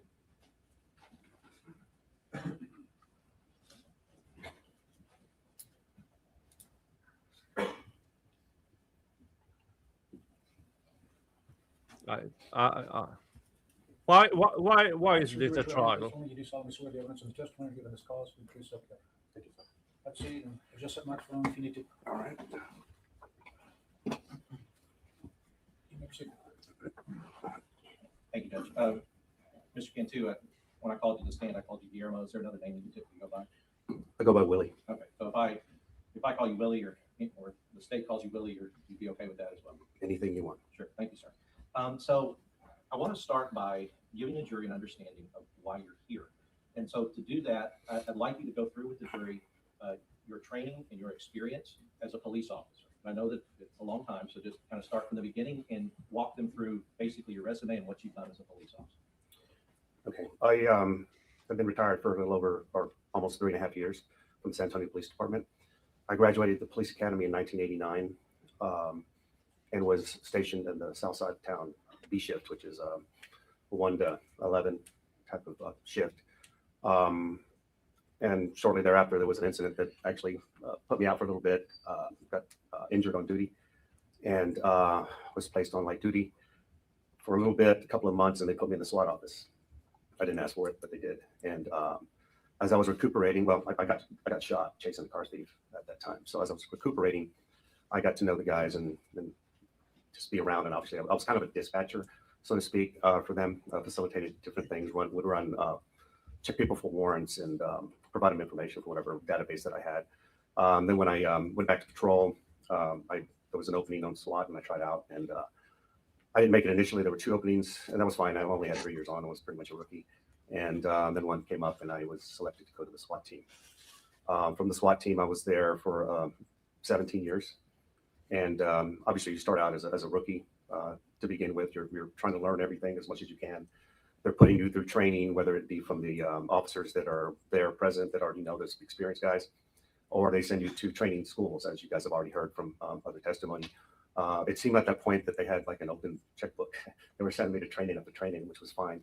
And then obviously through, you validate that training through on-the-job experience and activity. And then of course things evolve, tactics evolve, and you just try to learn to do your job as best as possible. We did a lot more than pretty much what's going on now. We ran a lot of warrants, whether they be arrest warrants or narcotic search warrants, and they were all no-knock warrants. And I know that's kind of controversial nowadays, but that's all we ran. I was not a bigger person. I wasn't necessarily a breacher at the time. I was more of a point guy and somewhere in between up in the front. We used the ballistic shields a lot back then because we did a lot of deliberate entries, meaning slow and methodical as you're doing building searches. And then again, things evolved. Me and another of my friends who happened to be a classmate went to building assault class for MP5 submachine guns, and we brought a new set of tactics and entry tactics because we didn't really have a good method of dynamic entry at the time that I started. We were still evolving, and it was called immediate threat, and we transitioned to that. And so me and my colleague taught the rest of the team that. And then I began to get specialized. I was distraction device, less lethal instructor, chemical agents instructor, shield instructor, things like that. Other people did other things. You had snipers, you had breachers. We were somewhat trained in breaching, but we had big boys to do that. We had enough of people. And then I went back to patrol for a couple of years, and then I was asked to go to a covert unit and mind you, I'm still a patrolman at the patrolman's rank, and I'm asked to go to this covert unit called Repeat Offenders Program.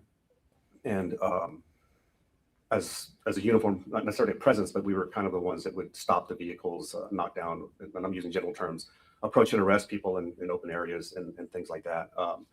And obviously search them and transport them and things for the covert detectives that were there. And then I promoted at that time to detective, and I got to stay there as a covert detective, and was there for almost 9 years. So, you know, and we kind of talked a lot on the front end. I want to go through a few of these things. So SWAT, you have 17 years on SWAT, and which obviously requires a lot of training. SWAT stands for Special Weapons and Tactics. That's right. Okay, so describe, when we talk about special weapons, what kind of things are we talking about there? Well, at the time I got onto SWAT, we were still carrying the revolvers. So I was given, and the SWAT guys did, had semi-automatic weapons that they got, a pistol, a handgun that they gave us. And it was a 9mm at the time. And then, so we had shotguns as well. And some of them were short-barreled shotguns, which obviously were not legal to the public. Short barrels are a lot easier to maneuver when you're inside close quarters. We had rifles, AR-15s at the time, and some guys had like some automatic weapons, but they were not really. It was like, hey, we got it on a warrant, you know. They recovered the evidence and we kind of borrowed it, you know. But that was not everybody had them.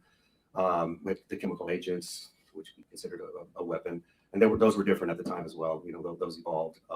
At the time, we had less lethal. But less lethal was at the very beginning of what they pretty much started as what they are now. Breaching material was also pretty basic as well. So, and I want to talk. So you talked about breaching material, and the jury's heard tons about it. But is it fair to say that when you're training with SWAT, you're training with a group of people, right? Yes, sir. As part of a team. Correct. And so when people will say call SWAT, they're not like expecting one guy to show up. The SWAT team shows up and everybody has an assigned role. Correct. Okay. So, and as SWAT would show up, and really what I'm trying to do is differentiate SWAT between SWAT, active shooter, hostage, all those things. But as far as SWAT goes, the training for SWAT is that you train as a team, you have special weapons and that you're trained to use, such as maybe ARs, such as distraction devices, such as chemical weapons. Vests, what kind of vest would SWAT usually respond with? We would have the rifle rated vests primarily, because obviously those would also protect you against small arms. But again, we evolved. We had some big vests. They would tell us they were fitted, and they were not. They were very uncomfortable. And then we had ballistic helmets as well. So the end of your time in SWAT, I guess, what year would that be, the end of your time?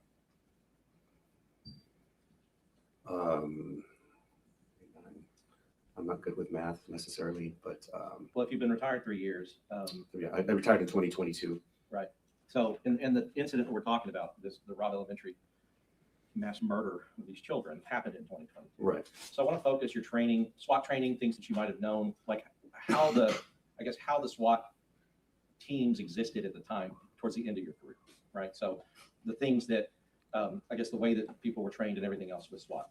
So the idea with SWAT, or anybody who's received SWAT training, would be like you're going out as part of the team with your rifle rated vest and your helmet and your rifle rated shield and your AR-15 and your rifle and all of those things, right? Correct. Okay. So, and I mentioned that because the prosecution's mentioned that, you know, Adrian had SWAT training or whatever, but that would be a totally different kind of scenario than the one we're talking about here that was happening that day at Robb. Right. I mean, SWAT training is an evolution. You start obviously from the beginning, and you're selected. At least in San Antonio, you actually go through a tryout. They have whatever kind of analysis that they do on you, and that evolved from the time that I started as well. It just so happened when I went through, they were hosting a basic SWAT school at the time, and they said, well, what better way to evaluate these applicants than to put them all through the basic SWAT school? So we went through pretty much a week-long analysis of to be selected for that spot at least, but they couldn't do it every time there was an opening on SWAT. Sure, and I mean, so it's a unit that is highly trained as a team for special weapons and tactics, that you're assuming that whenever you guys roll out as a SWAT unit, you're rolling out with all of this equipment that you would normally have and have trained with, right?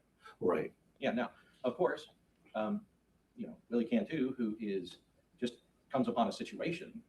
You may be SWAT trained or you may have gone and be on the SWAT team, but if it's just you, obviously things are going to be different. You would agree with that? Right. And then you do kind of, you get into a mode sometimes if you're doing a lot of operations with the team, like warrants, or a lot of times we did drive control and things like that. You get this kind of this commonality that you're operating with other people.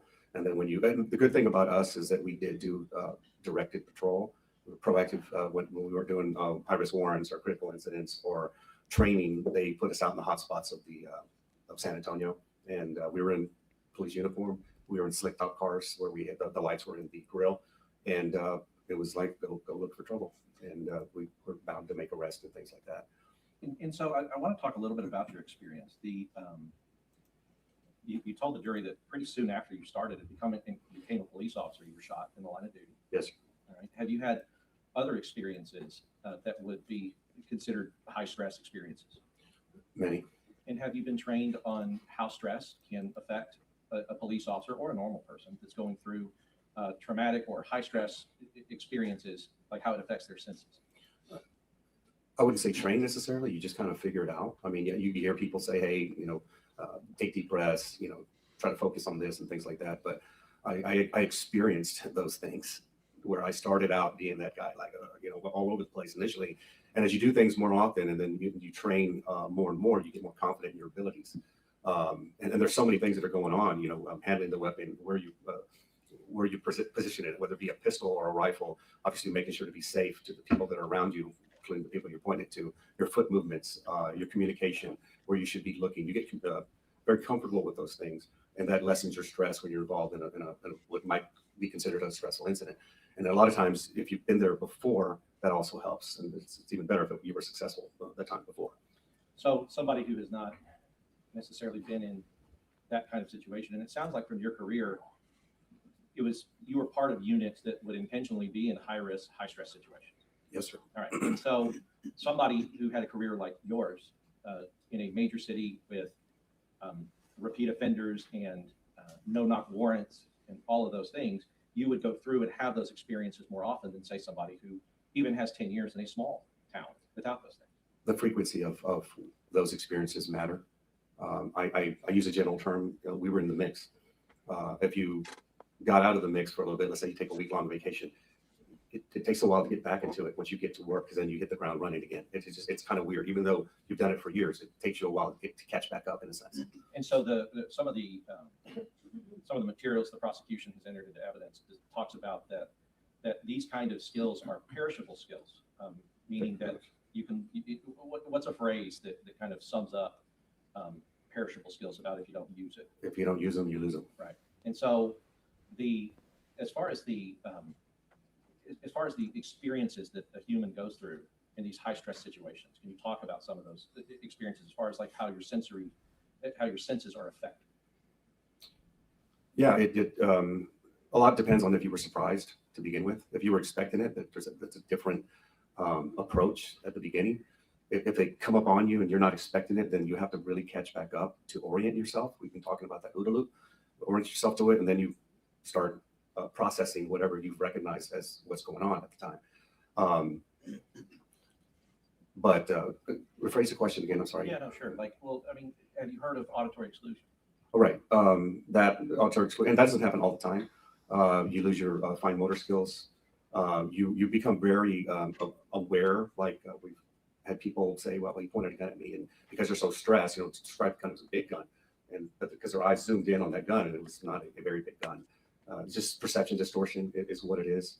A lot of times, in the tunnel vision that we've been talking about, you get focused on something and you're trying to orient whatever it is. You're not seeing a lot that's around it, and then you're having other stimuli coming in that you may not hear, which is what you're talking about, the auditory exclusion. Sure. And and you personally, having had these experiences and in your career and in these high stress situations, have you experienced these things happening and you try to, I guess, correct for that, and you try to figure out like, okay, I'm having tunnel vision, I need to kind of widen my periphery and things like that, that is based on your extensive experience with these types of calls? It's a lot of times it takes care of itself the more experience you get. Like I tell people, and it's not a boastful claim, I mean, I've seen pinpoint, I'm trying to think of the word. I just lost the word. Accuracy? No, I can't believe I lost the word. But my vision is wider when I've been trained and I'm more comfortable. It starts out pinpoint, and then as you get more comfortable, then your vision starts widening more and more. And I'm not saying it's like this, and I'm just calm and cool. I'm just able to focus on more because I don't have to worry about so many other things. And the purpose of this is to contrast somebody who's been in, I mean, you spent 17 years basically every day at the office was trying to confront somebody who was violent or potentially violent. Correct. Arresting somebody and running into their house and or catching them as they're running out of the house with weapons. All of those things that was the substance of your career. Correct. Now, I want to go through in this particular case. Did we ask you to review the evidence and I guess all the things that you could access as far as what happened that day on May 24, 2022 at Robb Elementary? Yes, what I was provided, yes. Yes. And there was a lot. Yes. In that review, I want to talk about in terms of that review, did you apply your experience that you have, your training, in order to discuss with the jury your impression or your opinions about Adrian's actions as well as the actions of other officers there? Yes, I did. Okay. So that's what I want to start moving to. They haven't I been guess to can lunch can you yet. tell us, in this situation, we know that it started with a wreck, and we know about these bailouts that you've heard. And just so that the jury's clear, because of your status as a witness who we are calling to kind of tie a lot of this together, you've been present in the courtroom. You're allowed to hear the other witnesses because you need to get that information as part of your opinion, right? Correct. Okay. So there's nothing wrong with the fact that you've been sitting here. As far as as far as like the wreck and how that started and the bailouts and all of that, can you put that in perspective for the jury about a police officer who's responding to a call for something like that? Adrian or just anyone responding? Adrian, but really any officer based upon your experience. Like, what does that do when we're talking about a call like this? When an officer gets a call for service, obviously they get information from the dispatcher. And what we quickly learn is that a lot of police in San Antonio, I don't know if it is in Uvalde, they have a call taker that takes the information. And then it goes to the dispatcher. And then the dispatcher puts out the information. Some dispatchers are better than others. If it's a critical incident and people are frantic, well, then some of the information may not come across as you'd like. Once you get to information, you try to discern what's going on. Obviously, they'll give you a location, and you are supposed to respond.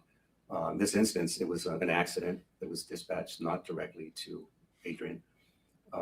And then shortly after, it was that the suspect has a gun.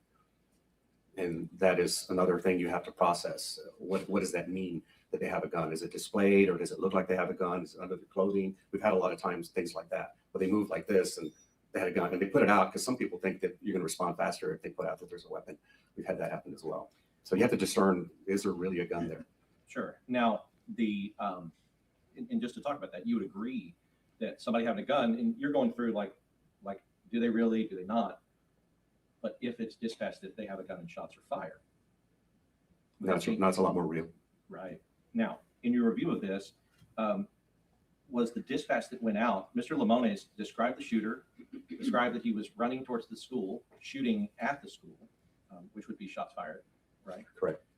Was that information conveyed over the radio in its entirety? The fact that Not at the onset, no. right. And so an officer responding to that scene is that there is somebody who wrecked and the person has a gun and is going towards the school, running towards the school. Correct. All right. So now I want to talk about in terms of, and what you've seen is from the evidence is how Adrian responded is that when he gets there, he sees a person, Melody Flores, running.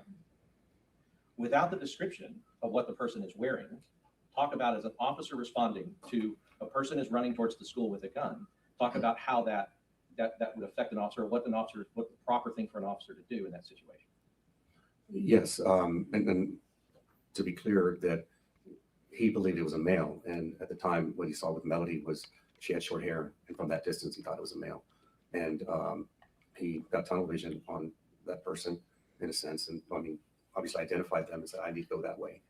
And is it appropriate? I mean, is that expected? That if, let's say you or somebody else is arriving and see somebody running towards the school after you've been told a person with a gun is running towards the school, is that appropriate to fix in on that person and to go after that person? Yeah, you're searching for the person in question. And if you see no one else, which I have not heard of, that there was anyone else that they had to go, well, I don't know, is that person, then you focus on that person. And then you have to decide, what am I going to do? What am I going to do about it? Obviously, I mean, to me, just anyone near a school with a weapon, I wouldn't take any chances. That's right. So we've seen the video of Adrian's car responding to Melody Flores, basically. And if I could, I'll show you this map. Can you use this pen and trace and just trace the route? The route of that Adrian took to get to Melody Flores. Like, where did he go and how did he drive? Okay, it's not going to be exact because I'm looking at it through video and things like that. But Sure. what I do know is from what Adrian has described, he's coming this way on Geraldine. I would guess what's that, kind of northeast bound in a sense. And this is where the crash site is right here. So he's coming this way. From the video that I see, he slows at the crash right here. You can see it from the funeral home. He slows down, and he, I mean, which is very reasonable to do, having to look over. Are there more people? You got to see how bad the crash is, pretty much. And then I believe at that point, then he speeds up when he gets right here to this gate, which he said is supposed to be closed and locked. It's wide open. And then I guess Melody Flores was over here. So you see Adrian speed up, and he comes this way, and he comes this way, and he gets this way right here to Melody. Now, mind you, there's no driveway. I mean, it looks like it right here, like people have been driving, but this is the driveway right here. He kind of goes off road with a patrol vehicle. And so going off road, it doesn't look like he's traveling at a high rate of speed. Oh yes. Now, in a situation like that, where he's received a call like that, and he believes he spotted somebody that, because we're talking about match the description, and I want it to be clear. The description he had is that somebody has a gun and is running towards the school. That's his description, right? Right. Now, a person, if they have a pistol and they're running away from you, right? They have a pistol and they're running away from you. Can you tell if they have it here? Can you tell if According to the state's argument, he should have shot her. If he believed that was the gun person, he was permitted to shoot her. According to the state, they nearly shot Adrian. Yeah. Oh, Adrian used to be a UPD officer. He transferred to the school district, and this guy was like, I found the bad guy. And he was lighting up Adrian. Yeah. Wonderful. they have a gun? No, Right. And so, not from that distance at all. yes. And are you taught to assume that in a situation like this, that everyone is armed until you can see their hands and you know that they're not? That's with a lot of things that are potentially suspect. Right. So, because the idea is, and I think they beat that into y'all early, is that if you assume that somebody is not armed, that's when they're going to pull a gun from somewhere and end your life. Well, when I got shot, that was kind of the case. Did you assume that he wasn't? No, I didn't assume that he wasn't, but I saw his hands clearly, and he had a screwdriver in one of them, so which told me he was stealing the car. And then where did he pull the gun from? It must have been from his waistband because I never saw the weapon. It happened really fast. I caught up to him, and he spun around, was kind of running backwards. He shot from the hip. I saw the flashes, but I never saw the gun. And did you have your vest on? I was off duty. You were off duty. Yeah, no vest. And so I want to talk about that a little bit. The idea of running after somebody, and you said you didn't know he was armed. Now, if you were told that he was armed, right, that he had a gun, somebody had told you that he had a gun. The idea of running after somebody as they're running, you've been told they have a gun, is a dangerous situation. You would agree? I would keep more distance. Sure, you would, but you would agree that it's dangerous to go after somebody that you know has a gun. Well, we're always reactive. Well, not always. I mean, most of the time, law enforcement are reactive, Right. and action beats reaction. So we're always trying to catch up to situations. A lot of the times, I say always. A lot of the times. And so my point is that Adrian didn't pull up to look at this map. Adrian didn't pull up. And I think just so we can get it out there, you agree that it is reasonable that Adrian believed that the person running that way was the person that they're talking about who was harmed. Very reasonable. Yes. Very reasonable. So let's go from the mindset of somebody who is responding. They see that. Adrian did not continue on Geraldine. No. Right? He didn't. Now they have gone on lunch break. Go around the school to say, let me go try to meet this shooter over here on the other side of the school. Correct. He went directly after the person that had the gun, that he thought. And like I've said, our tactics was at the time, and not his, but immediate threat. You go towards the threat. That's right. And with everything that he had, and knowing, because you've seen that video as well that I just showed with Ms. Martinez, you've seen the video of the shooter in between those cars. Yes, sir. You've heard the testimony of Mr. Lamones that he saw what we know to be Adrian's car, and he saw the shooter at the same time, and there was no way that Adrian could have seen the shooter. No. And again, that's what tunnel vision does. You know, it can be very pinpoint, and unless you've experienced it, then you'll understand just how bad it can be. It causes what I've learned to describe inattentive blindness. It's like when you get stressed, I'm late for work, and I need to find my keys to my car. I can't find my keys. You have them in your hand. That's inattentive blindness because you're stressed, and granted, you know, maybe your last time to be late. I don't know.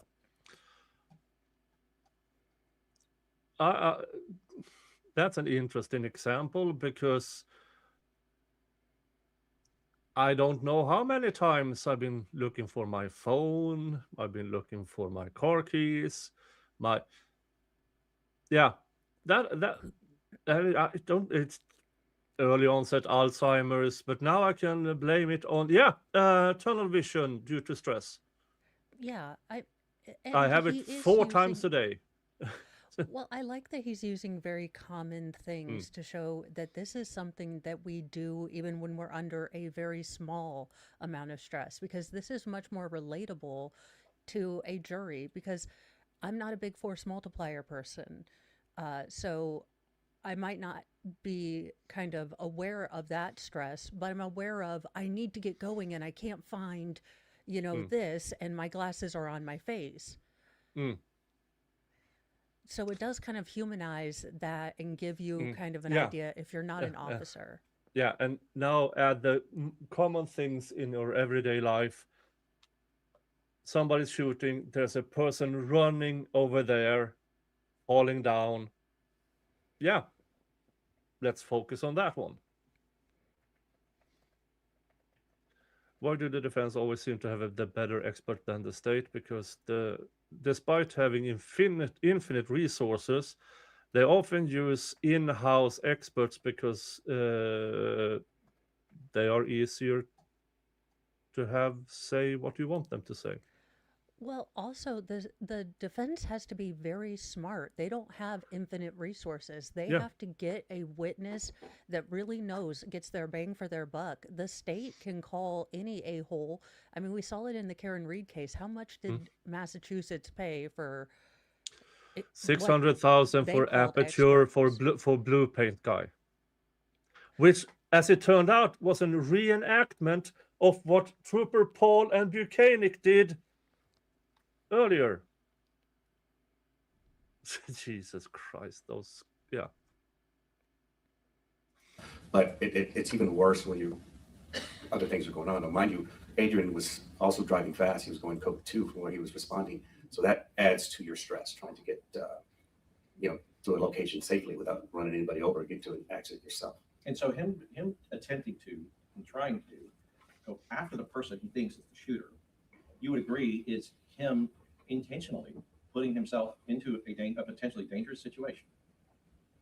Yeah, yes, because what I learned from how they handled bailouts, all these bailouts we keep hearing about, was they would establish somewhat of a perimeter to make sure that they didn't come into the school.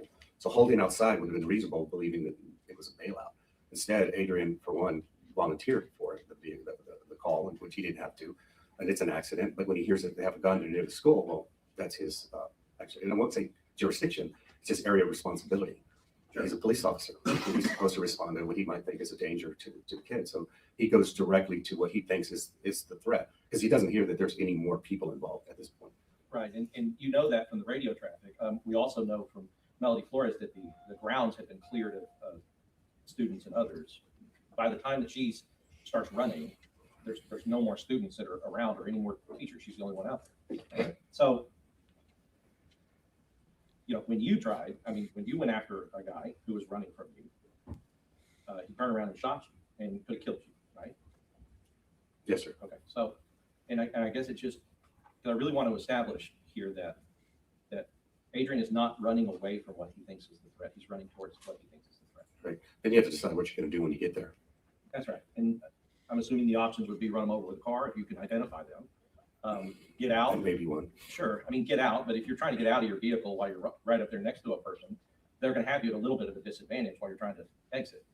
You see what I mean? Again, you're reacting. We have rules that we have to play by. Adrian didn't have a body camera, but when now you have body cameras, there's those things get scrutinized, and we have to follow whatever training, whatever laws pertaining to even the suspects right at the time. Sure. And because if he never was clear, never did identify that, hey, this is one of the coaches or the teachers at the school, what he thought, and he runs that person over, then he would have problems, in that situation. Very much. Right? So, but as far as, I guess what I'm saying is if I run to a shooter, if I'm driving to a shooter and now I'm parked right next to him and they really are a shooter, how do I get out of my car without this guy just starting right into the car? But he was willing to do that. You can see that he's willing to do that because he does. I'm object to leading this witness, Your Honor. So as far as we have, we're in that situation. Now I want to talk about when Adrian is on that south side. You've heard that there's radio traffic from Adrian that says shots fired. Now I want to talk about echo. So can you explain, in your experience, that idea about echo? Yeah, echo, just depending on whatever location that you're at, the sound, what they call the rapport, it bounces off hard surfaces. That's why you see sometimes, like in sound rooms, they'll have these soft types of panels that absorbs the sound. But if it's a brick wall, if it's a hard floor, it echoes a lot because it bounces off those waves. And in open areas with multiple buildings and things like that, that sound, especially from a high-powered rifle, will bounce further, and it's hard to discern, even with an echo, where it might be coming from. And is that common in, I think, every officer's experience that except for perhaps Ranger Hill? Say that again, I'm sorry. The echo and it being hard to discern the location. Oh, yeah. Right. Yes, sir. Ranger Hill said he could do it, but the officers that and the experiences that you have, it says, Different sidebar. All right, sustain. So so when somebody is in that position where Adrian is, and shots are being fired, can it be difficult to locate where the shots are coming from? Especially if you're on the opposite side of where they're coming from. And why? Because it's blocked. The rapport and is blocked from even getting to them. So it's either coming up or whatever. It's not, obviously you can't visualize it or see it, but that's why you have these other witnesses that describe what sound like a dumpster, not shots, what sound like fireworks. I'm sure that's what Adrian was hearing as well. Well, talk about because we know now that he was with a witness, Melody Flores, but when she testified that she was inconsistent, I guess. And Objection to leading the witness, Your Honor, and the sidebar.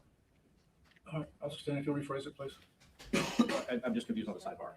Is it sustained deleting? Because I didn't think it was. I wasn't trying to do a sidebar. I was trying to set up the expert. Yeah. Okay, go ahead and rephrase it. Did you hear Melody Flores testify? I did. Okay. And what directions, plural, did she say that the shots were coming from, or that she told the ranger that the shots were coming from? She said he's over there. He's over there. Did she also testify, or did you hear her testify about where she believed the shooter entered the building? On the south side. Right. So I want to talk about frantic witnesses, or witnesses that have gone through and seen these things. Are they always going to accurately convey what's happening? No, and I think we've seen that in this trial so far and how they testify and what they said in the interviews. No disrespect to Ms. Flores at all. She was definitely there, experienced all the trauma that was going on, but people process that type of stuff differently. And based on her testimony, of course, I also listened to 2 of her interviews with the Rangers.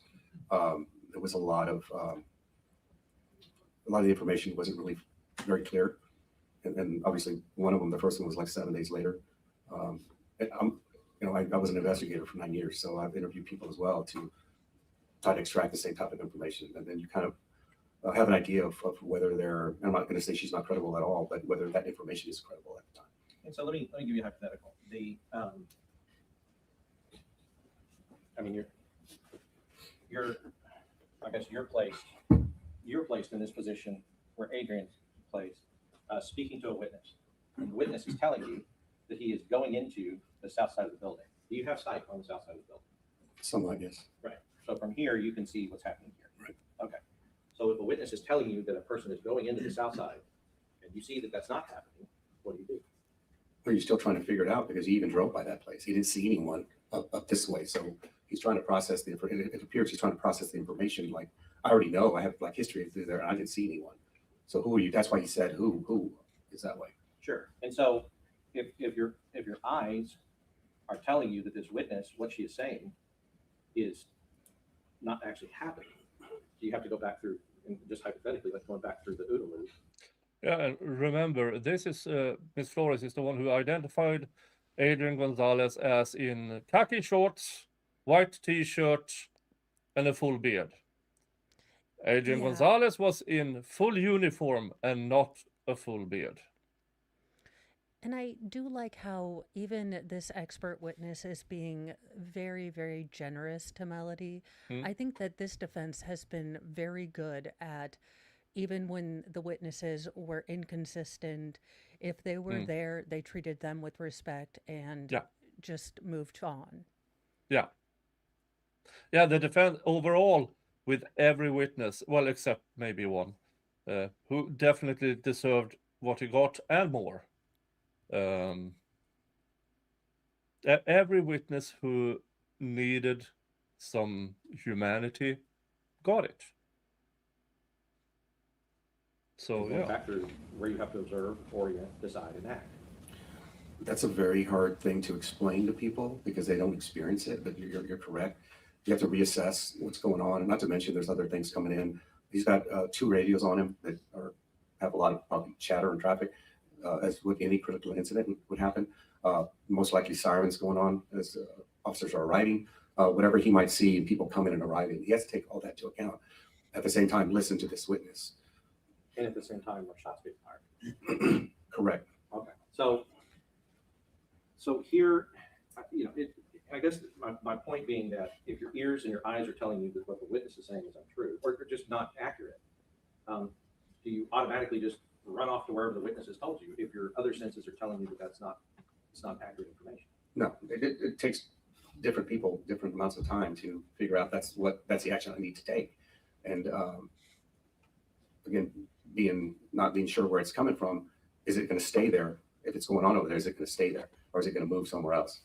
And were you able to hear what Melody Flores had told the Rangers and the DNA investigator about how long she was standing there speaking with Adrian Gonzales? 2 to 7 minutes. 2 to 7 minutes. Now we know it couldn't be 7 because 7, a lot of other stuff has happened. But in the 2 to 3 minute range, if she is there, talking to him, telling him things, just in a hypothetical, is that another thing that is distracting, or is not? I guess is it another thing that's other pieces of information that makes it difficult to discern what's actually happening? Very much so, yes. Now we heard, and I want to talk about when we know that Adrian has processed where he believes the shooter is based upon his senses and what Melody Flores is telling him. What is the point where we can all say we know that Adrian has processed that information? When he starts broadcasting Right. the information that he believes is pertinent. Right. And so before that, we don't know how he's taking the information, what information he's having to sift through. But once he broadcasts the information, we know that he's processed it and he's sending it out to others. Right. Right. And in your listening and in your experience with the radio traffic, has Adrian consistently broadcast the things that he's seeing when he's seeing them? I believe that whatever he broadcast was pretty much the right information, because a lot of times you should just give the clip notes and not give a speech on the radio, because other people need to broadcast. Because a lot of times people under stress, they don't also broadcast the right stuff either. So I believe the information that was provided was sufficient. Yeah, and I guess what I mean is, as well, is that the broadcast, typically shots are fired and he broadcasts shots fired. Correct. He doesn't wait a minute and say shots fired. He says it at the time he proceeds. Right, because at the time he knows that other people are on the way, other officers. He's on the west side of the building, teacher parking lot, supposedly wearing black, supposed to be wearing black. That, I guess, that is the moment that we know he's processed where this guy is. Right. Okay, so in evaluating that, where is the shooter and what has happened at the time that Adrian broadcast this information? He's by the door, And the west door, I'm sorry. the west door, Yes. that's the upper door. And so, and I want to talk about cutting the pie, because one of the things the prosecutor said from opening statement is that Adrian had to get to that wall and try to distract, on that south side of the building. Were you able to look at the air conditioning unit in the fenced-in area around the air conditioning unit at the south side of the building? Yes, sir. Okay, so go through and talk about some of the complications of trying to get around that and what a person would have to do. Well, for one, it was fenced in with like a chain link fence. So to try to gather as much information as you can, you want to see through that as well. And it's not easy. It's not to mention one side and then another side to see what's going on. That's one thing. And then to get up to that corner, because that in and of itself is not really covered at all. Bullets can actually go through that fencing there as well. And then obviously determine, is he still shooting? Is he coming my way? Is he going away from me? And move accordingly to what you see. And pie in the corners, as people call it, it can be taken quickly, or it can be taken slowly and methodically. Quickly, you being under stress, you lose a lot of the information that you're trying to gather. But slowly and methodically, in a dynamic situation, is too slow, so to speak. But it's taught slow and methodically first. And so when we're talking about trying to use this building as cover, and just to remind everybody, by the time he's communicated that he knows where this guy is, the guy's inside the building. He's not over here anymore anyway, he's inside the building. Okay, but let's assume after the communication, he goes over here. I think, can you explain to us with this AC unit causing this issue, like how does somebody pie that corner and where do they have to end up going? Well, to get a better view of what you need to see, it's better to stay out wide right here and come out wider this way. If you come up and hug it, you don't see as much information as quickly as you'd like to see. So it's best to come out wide and give you a little bit of room to be able to see what's going on. I mean, you also have to worry about cover being taken this way, behind these cars. You're trying to figure out the actions of the suspect. What we know now, and again, it's all hindsight, is that that's the path he took based on the evidence that we see. That's right. And so had Adrian done that, and he is like trying to pie this corner, the shooter's already where we see these X's by the time he has understood where the person is, and now he's trying to pie this corner. Right. If somebody does pie the corner out wide, and somebody is here, what is the backdrop for the person who's had to go around that corner? Well, anything that's up this way and across the street, And it looks like residence. if here, shooting this direction, what's the backdrop? If they're out here shooting this way? Well, you have the building and whatever its construction is made out of, the brick, and then you have to worry about the windows that are there. Same backdrop that they would have. Correct. If you're out here and shooting into there that way or at somebody who's there. There's definitely concerns from both ways. But we know that at the time that we're talking about, the shooter wasn't there anyway. Correct. All right. So as far as having time to respond, when you talk about specifically having time to respond, by the time that he understands and broadcasts out where he believes the shooter is, based on hearing the witness, hearing the shots, all of those things, does he have time to respond to the shooter over on that west side of the building? No. Because why? Because he's still trying to assess. I also, one thing that we haven't necessarily mentioned, we're talking about hindsight, and I spoke to Adrian. I've actually listened to the interviews given by Sergeant Coronado and some of the other officers. They believe that this was a bailout and not an active shooter necessarily. And they're acting accordingly to what they've been doing. Self-serving statements as to anything Adrian Gonzales would have said. Your Honor, as an expert witness, he's entitled That to. doesn't make it admissible. He can give opinions, but he can't base it on admissible evidence. He can make his opinion under 703, make his opinion based upon any So hearsay. you're not testifying to the underlying facts. If it's All right, I'll sustain the objection. Go ahead. So I guess what we're talking about. That would be to his direct conversation, not to the statement that he listened to, because it's already in evidence. So if you'll rephrase it. Yes, Sure. Thank you. Well, I mean, let's talk about Coronado. Let's talk about. Good clarification from the judge. Yeah. Hey, he can't say what Adrian said. Yeah, but you put his entire interview into evidence. He can opine about that. Just rephrase it. Sergeant Page, let's talk about like the people who were there and the people who were, and Adrian in his statement that he gave.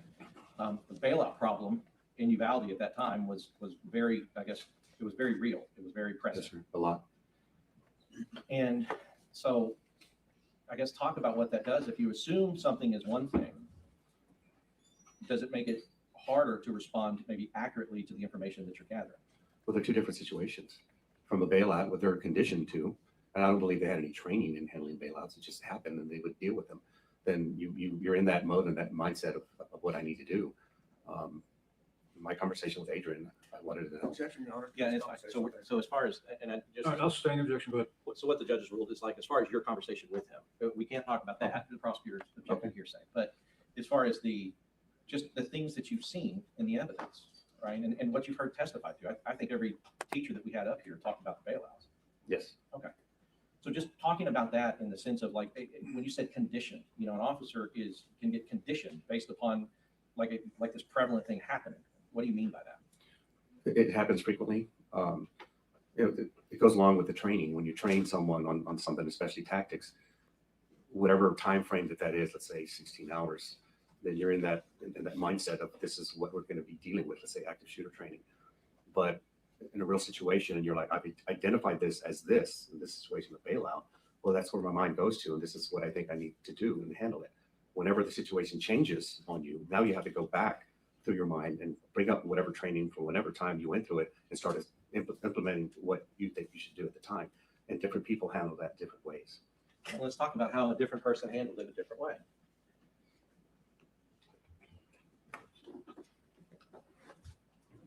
We've heard testimony that Coronado, Mendoza, Paseo are on the west side of the building with line of sight to the shooter as the shooter is moving up the building. You've heard that? Yes. When Coronado, did you hear the testimony that Coronado called out at some point as he's going around the building that he thinks the shooter has gotten into the building? Yes. Okay. So how did Coronado respond to thinking that the shooter got into the building? He believed that he was going to run through the building and spit out back up this way. I say spit out, come back out this way. And therefore, he went around this way to intercept him as he came out. All right. And does that action tell you his mindset about what he's thinking is going on? I believe he's thinking that it's a bailout. It's a bailout. And that he's going to run through here. Yes, sir. Because you would agree that Coronado, after he gets around here to this side, you can obviously see that he did not run through. And then here's those shots. Coronado takes action as well and runs into the school. Yes. All right. So I just want to talk about the fact that this is not. That was very nice put by the defense. Very nice put by the defense. In actuality, he fucked off, realized he made a mistake, and I better run back. But to Coronado's defense, out of the three who was up in the corner and drove around, he was the only one of them that actually ran towards the danger. The rest of them stood back. About Coronado trying to avoid engaging. It's about a complete mistake in the intention of the person going in the school. Yes, sir. Okay.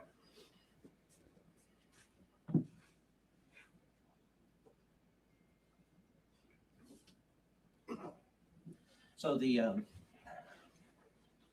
and so if Officer Coronado is so wrong, I mean, because obviously that's just it's in hindsight you look at it and go, what are you doing, right? Correct. Right. But at the time, assuming good faith, which I assume good faith on Coronado's behalf, assuming good faith, he thinks that that's what this situation is. Yes. Okay.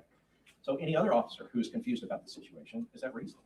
Very reasonable. Yes. All right. So now going to the point where Coronado has come around, and we hear the shots that are coming from inside the building. Can it be difficult to determine with rifle fire like that? Can it be difficult to determine whether shots are coming from inside a building or outside a building? Repeat the question. I'm sorry. Yeah. So like we can hear on Coronado's body cam, those shots are loud. Yes. Loud. Yes. And they're echoing off buildings. Yes, sir. Right. Yes, sir. Can it be difficult to determine whether shots are coming from inside a building or outside of a building? It could be difficult, yes, especially if you're on the opposite side of the building. And so did you, in your investigation and in looking at this case, were you able to pinpoint a time when Adrian knew in his mind that there were shots coming from inside of the building? When he said that he saw them coming out of the window on the east side. Right. And so at the point, now I say pinpointed time, that's the thing, but is there anybody that can say what time that bullet actually came out of that window? No. And after the bullet comes out of the window, do we see Adrian take action? Yes. And what action do we see him take? Well, by then, I believe Paige is with him, and they go towards the south entrance of the school. Do they enter the school? They enter the school. And so briefly, when they enter that school and enter that hallway, what does the hallway look like? It's full of smoke from the gunpowder, as it appears. In the and have you been in I mean, maybe not. I don't think many have ever been in a situation like specifically like this. But have you been in a situation where you are entering into a dangerous hallway or a dangerous area in your career? Yes, lots of times. All right. And when you are doing that, do you do that with the knowledge that you could be killed at any moment going in there? It's a different scene. You go from the outside, which you've pretty much been out there for however long he was, and then you enter a school that he's not necessarily familiar with. And obviously you've seen that a weapon has been fired inside.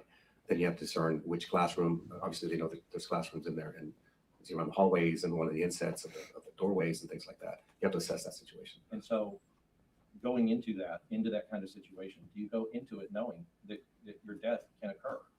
Yes. As far as your active shooter training, you've also been trained in active shooter training. Yes, sir. Now, when active shooter training says go towards the gunfire, you have to know where the gunfire is coming from first. Right. If there is no cover and you don't know where the gunfire is coming from, what is your training when it comes to that? Well, there's other training that I've been through that you be careful when you're moving forward and toward whatever you think is a threat. Just because one training say course tells me that I must do this. I mean, I don't think any officer would go, okay, thank you, that's what you said, and I would just go because you said so. There's other things that come into play that you've been trained on or conditioned for before that. And like I mentioned, different people process information differently, and maybe they didn't learn how to approach or move forward to a hallway.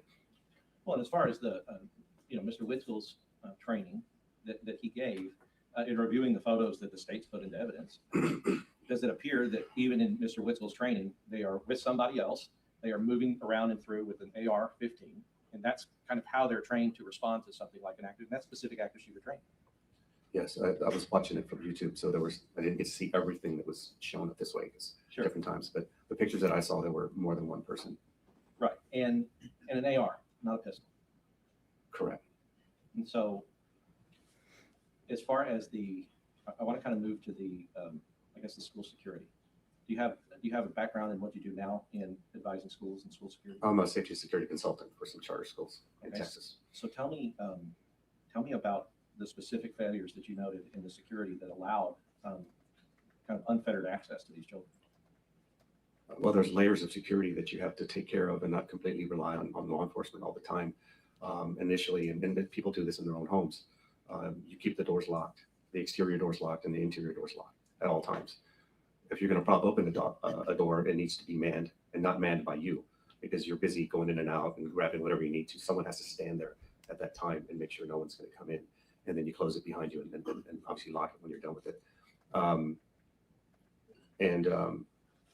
The protocols of the drills, the condition of the people to react and respond in.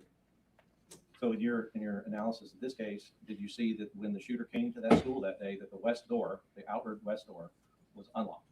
It was, yes, it didn't look like he even thought it was locked. And then the south door that Adrian and Donald Page went into, was that unlocked? They didn't use keys, they just opened the door. In the classrooms where the shooter went in 111, 112, was 111 unlocked? That's what I'm hearing. And so as far as when it comes to school security in the way that you consult, would all of these be obviously security violations that could result in something like this occurring? Yes, sir, especially if they were prevalent. Someone should, in the administration, should be checking those doors regularly, and then obviously reporting when they don't, when they're not locked, and report them to the principal or whatever. I've had to do that in certain schools where they were constantly unlocked. And the, as far as the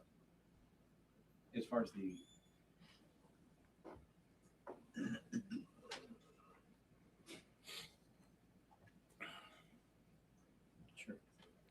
Yeah, so you know, because I'm sure the prosecutor will ask you about, well, the 3 minutes, and he's out there for 3 minutes.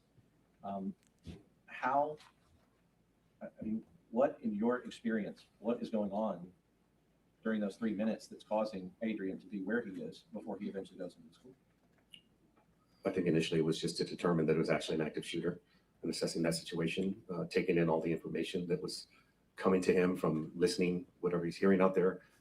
However, Melody is talking to him, things that he's visualizing, people in different places, hearing the sirens coming and things like that. It's there's a lot to absorb. Now, as far as Randy Hill, who went to the top there and just stood on a corner, did you see that he ever made any move once the gunfire started happening to drive around to the school and try to locate the shooter? I didn't see any of that. I mean, I just had heard, I wanted to know who got that call first, and it turned out to be him. And then when I discovered, came through what I've seen on the video that's been shown and where he was, as a police officer, it really surprised me that he was right there and just pretty much taken out of it. I'd say tertiary role. I'll pass it. Thank you, Your Honor. Yeah, I mean, solid testimony. Yeah. And now I want to see how the state does in cross. I doubt they'll be any better, but Yeah, yeah. But this guy actually listened in on the prior testimonies, watched the videos. This will be interesting. Let's see here. We have roughly half an hour I'd like to start through with that lunch. statement you just made about Hill. Yes, sir. He was called, the dispatch sent him to that corner, did it not? That's what I'm hearing. Yes, sir. And so you were surprised that he stayed at that corner, taking a tertiary role. What does that mean? He's holding down the perimeter on the, I'd say probably the third part of the perimeter. You have the hot zone, and then there'd be a perimeter on the outside of the building, and then he's like out on the street. Okay. But you will agree that with the testimony that when he arrived, Adrian Gonzales, the gunman was already inside the building. When Mr. Hill, Yes. I'll agree. Yes, sir. Okay. And you will agree that gunfire inside a building is muffled as opposed to outside the building. Yes, sir. And you will agree that, do you have any testimony that Randy Hill heard the gunfire? No, sir.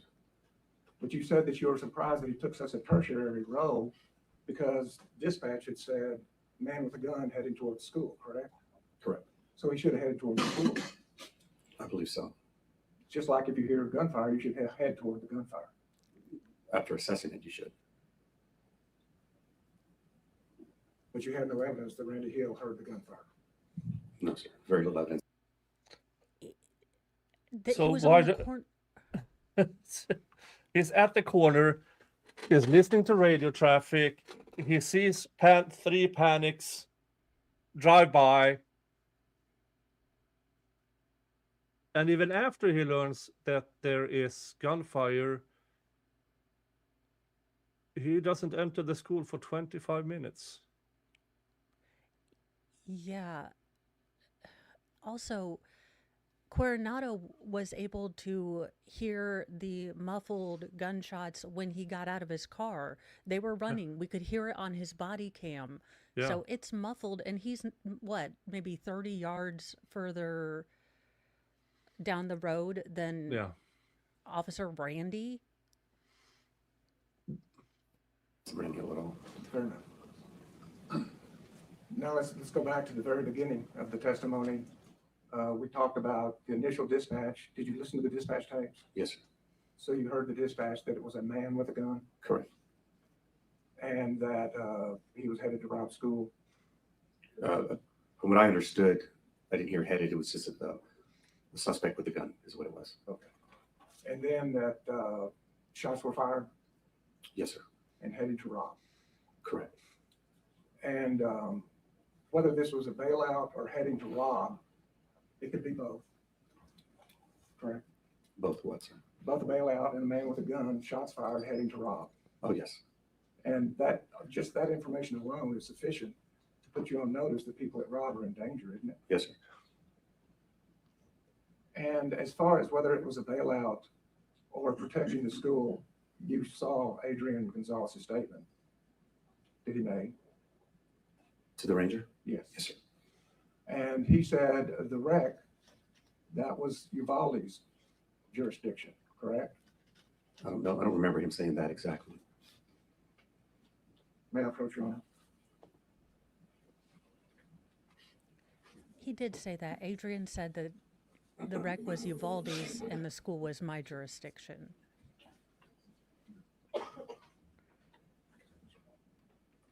Does that help you with your Yes, memory? sir. Yes, sir. Did Adrian Gonzales say, Jesus Christ, the prosecutor is shaking.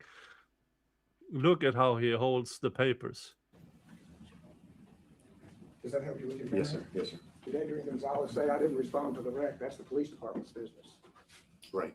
In fact, he said, I'm heading over there because the guy's going to the school and has a gun. That's where I'm going to, the school. I think that's a very good reason to respond as a school officer. So if Coronado is concerned about going to a bailout, that is not necessarily what Adrian Gonzales is concerned about, correct? I'm not sure if I understand the question, sir. If Coronado is concerned that it's a bailout, Adrian Gonzales told the ranger that he didn't go because of the bailout. He went because there was a man going to rob with a gun. Okay. What was the question? You tell me different things. That's a different mindset, right? Yes, sir. I'm not so sure it is. No, because they were all aware. They all heard the dispatch, man with gun toward school. Coronado isn't operating independently of that knowledge. He has that knowledge too. Yeah. And so the confusion that Coronado has about a bailout is not the confusion that Adrian Gonzales has, that the reason he's going there is to protect the school, correct? It could be, yes, sir. And the dispatch was, there's a man with a gun, correct? Yes, sir. And Adrian Gonzales said to law enforcement that he saw a lady in peach or orange and she was running. He said he Yeah, saw someone after. with short hair. After. That's what he said. After all of the events, when he got there, okay, it's a lady.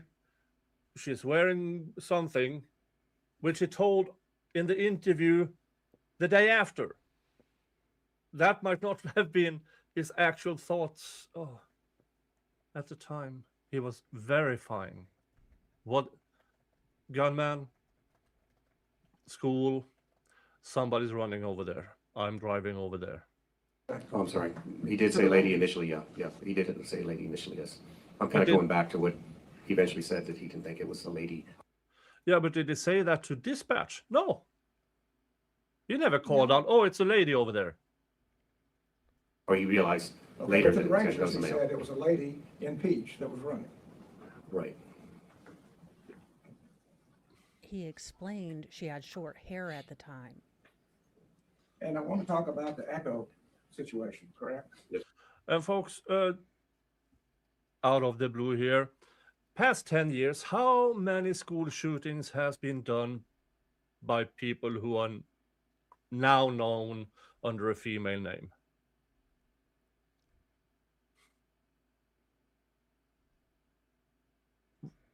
Should you assume gender all of a sudden?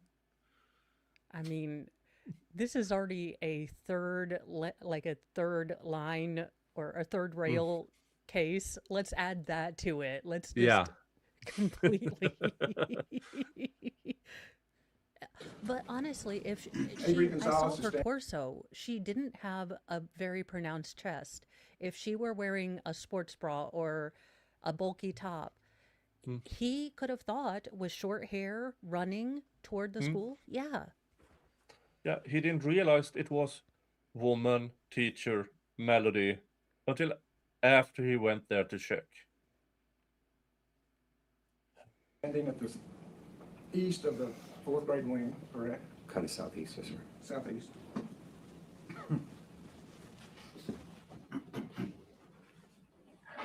Did you trust the guy where you believe he was standing? Well, just from the indication, I mean, it's saying that he was, but that's his car right here. So I'm believing he's standing right around either in front or in back, or this way, or on the side here. And he says that at that point, I believe you said at that point, Echo could defuse where he was. Where the shots were coming from. Correct. From this position, could he see these east grounds? Yes. And would you agree the gunman wasn't there? Correct. Yes. Could he see these south grounds? Yes, sir. Would you agree the gunman wasn't there? Correct. And he had a witness talking to him, right? Correct. And you're saying to this jury that she provided accurate information, I believe No. it's accurate. Yes. that he was wearing black, and that he was over at the teacher's parking lot. Correct. And if you hear gunshots, and you hear that he's wearing black, and hear that he's over at the teacher's parking lot, active shooter would say to go to the gunfire, wouldn't it? That's kind of a general statement to go to the gunfire. I mean, they haven't really said how you go to the gunfire, and people will approach it differently. But to go to the gunfire, they do say that. Or go close. Or I get what they say, but that doesn't necessarily mean that that's gospel, so to speak. So in active shooter training, when it says close on the gunfire, you're saying don't do that. I'm not saying don't do that. I'm saying assess it and close in on the gunfire as safely as possible. As safely as possible. Yes, sir. And cover is what as safely as possible. It can be. And from his position, he knows that the shooter's not here. Right. And he knows the shooter's not here. Correct.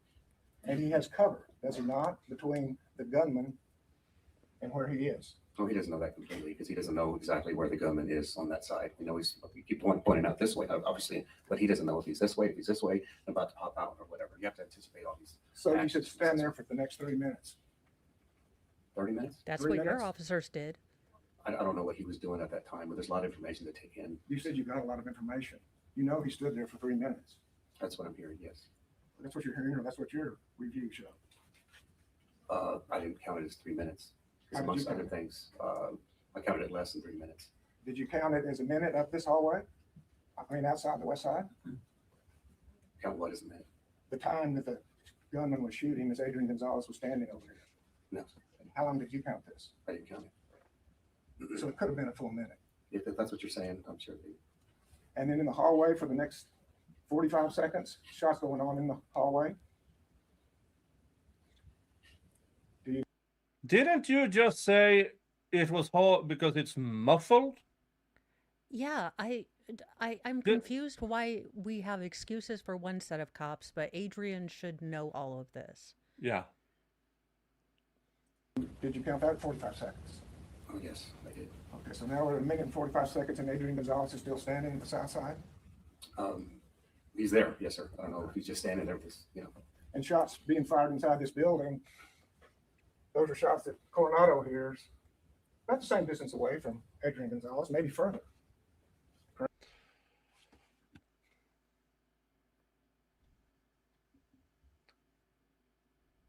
The double standard here is astounding. He's making every excuse under the sun for everybody, everyone else, Yeah. but not Adrian. No, he's supposed to magically know all of these things by being a psychic. Correct? I'm believing Coronado isn't he coming from here, sir? So further away than Adrian. Right. And he says, after he hears the shots, does it take him 2 seconds to say shots fired, get in the building? I didn't count that number. What? Now What? Adrian's in trouble for 2 seconds? He waited 2 seconds after he heard the gunshots and he had to, call it in. So now we're in trouble for 2 seconds? Are you kidding me? Let's go back to this. Now, here, if shots are fired, sound travels faster this way than through all the walls this way.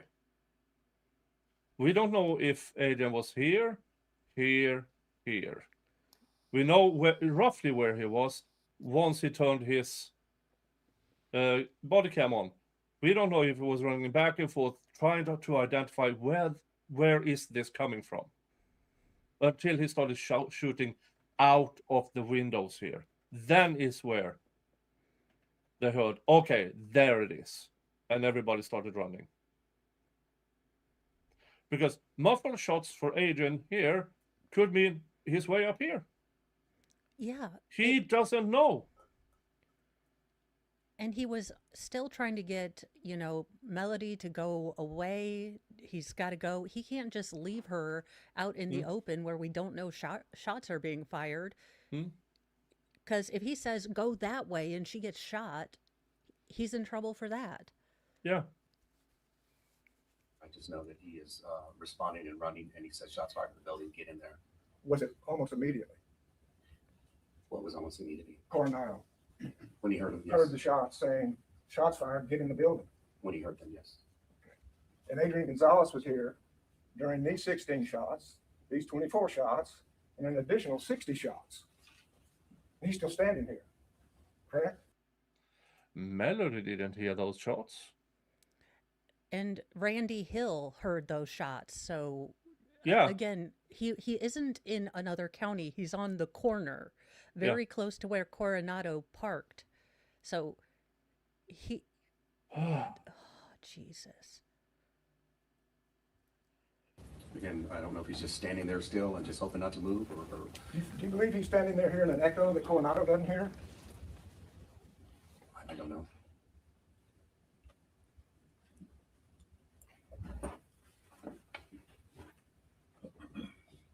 There is every question from the prosecution is maybe. Speculation. You're supposed to prove this beyond a reasonable doubt, prosecutor. Not going with maybe and add speculation. Yeah. And by the way, we went through this Friday, was it? That day, it was Very windy. 12 and 17 miles an hour gusts of wind from the south. So first of all, you have this wind. Everybody knows this. When wind is blowing, you can hear it. Okay? Not according to the prosecution. And muffled sounds with gusts of wind in 17 miles an hour gusts of wind. Yeah, things get really hard to distinguish unless you're downwind. Yeah, it's... Yeah, I know the prosecution gets a second life on rebuttal case. I don't Adrian see... Gonzales told the Rangers. Yeah, the rebuttal case. Maybe all the parents and the surviving kids will take the stand in the rebuttal case. The sequence of when Melody Flores, let me just ask about Melody Flores for a second. You heard Melody Flores' testimony. Yes, sir. That she was concerned for the kids. Correct. So she ran toward potential danger instead of staying in lockdown. Correct. Does that indicate to you that she was concerned about the kids? When did she do that? She ran out and then away from the shooter and then bugged Adrian for 2 to 7 minutes. What's this? What?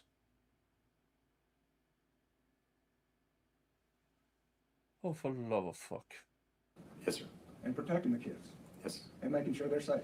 Yes. And so she stayed there until the last kid got in the door. Does that indicate to you she's worried about the kids? That I don't know if she stayed there till last kid got in the door. I didn't. And so when Adrian Gonzales drives up, and Melody Flores says, I told him, he's over there, he's in black.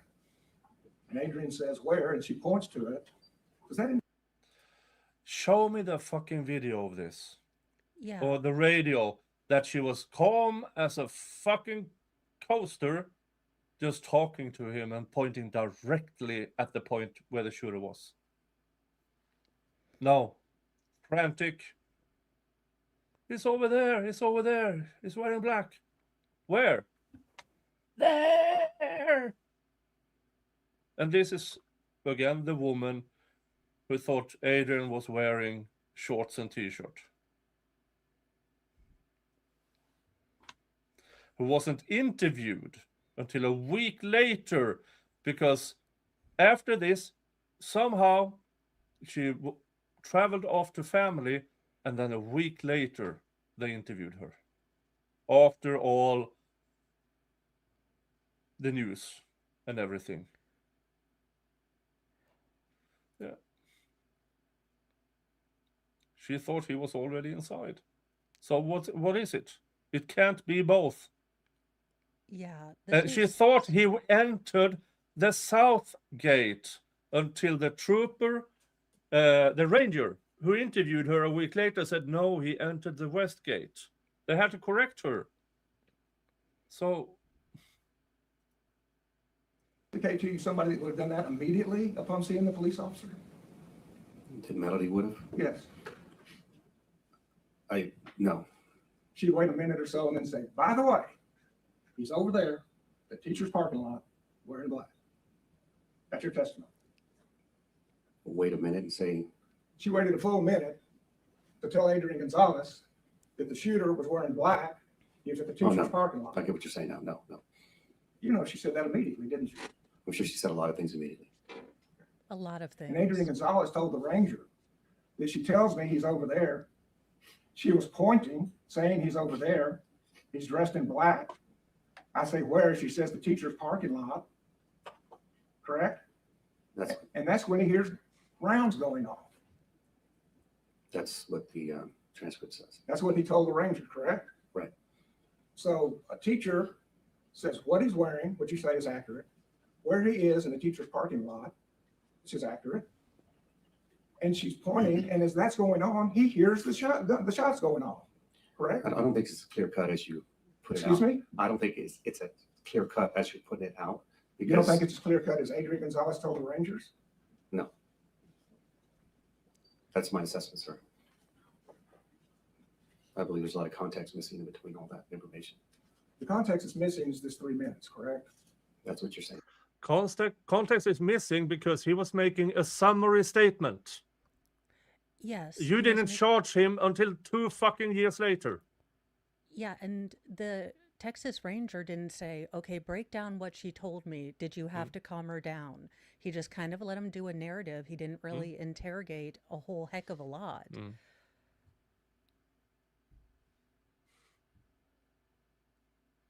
Yes, sir. And you don't know how long it was How long what was? before Adrian went inside. You're saying 3 minutes, so I'll take you. Did you watch the funeral home tape? I did. Did you see when Adrian pulled up At what point? and parked? Did you see Adrian pull up and drive to the south side and estimate when he parked? No, you can't see that. You can't see him drive over that area and then estimate the last few seconds. You can see him drive to that area and then he disappears once he gets past that building. But to estimate when he parked, I'd say I wouldn't even call it parking. I'd say when he stopped. Okay. But at any rate, you did continue watching the funeral home video to see that Paige arrives about 2 minutes and 45 seconds later. Correct? Yes, sir. If you say so. And that's when he joins Adrian Gonzales, correct? Yes, sir. So Adrian Gonzales, by the funeral home tape, is still there for at least 2 minutes and 45 seconds. Okay. And every second counts in an active shooter situation, doesn't it? It does. That is. You already in your timeline says 1 minute and 4 seconds. He's only charged for the inactivity in 1 minute and 4 seconds, not a second after that. And that is on this falsified, in my opinion, timeline animation brought by previous Trooper Dilbert from the accounting squad with supersonic hearing, who can smell where a gun is fired. The two things that are important are the police officer to go to the gunfire, find the gunman, correct? Before the gunman gets to the victims. Find the source of the fire. That's what you're saying. Yes, sir. And every second, more victims can die if a police officer is standing and waiting. That's a wide assessment, but I mean, you don't know if he's actually doing that. I don't mean to sound ignorant about it, but you have to know that he's actually shooting someone. I mean, he could be shooting into the building like he was, or he's still a danger, understand? Sure, 100 shots in the elementary school, that's not a danger to children during a school day. That's not what he said, asshole. Oh.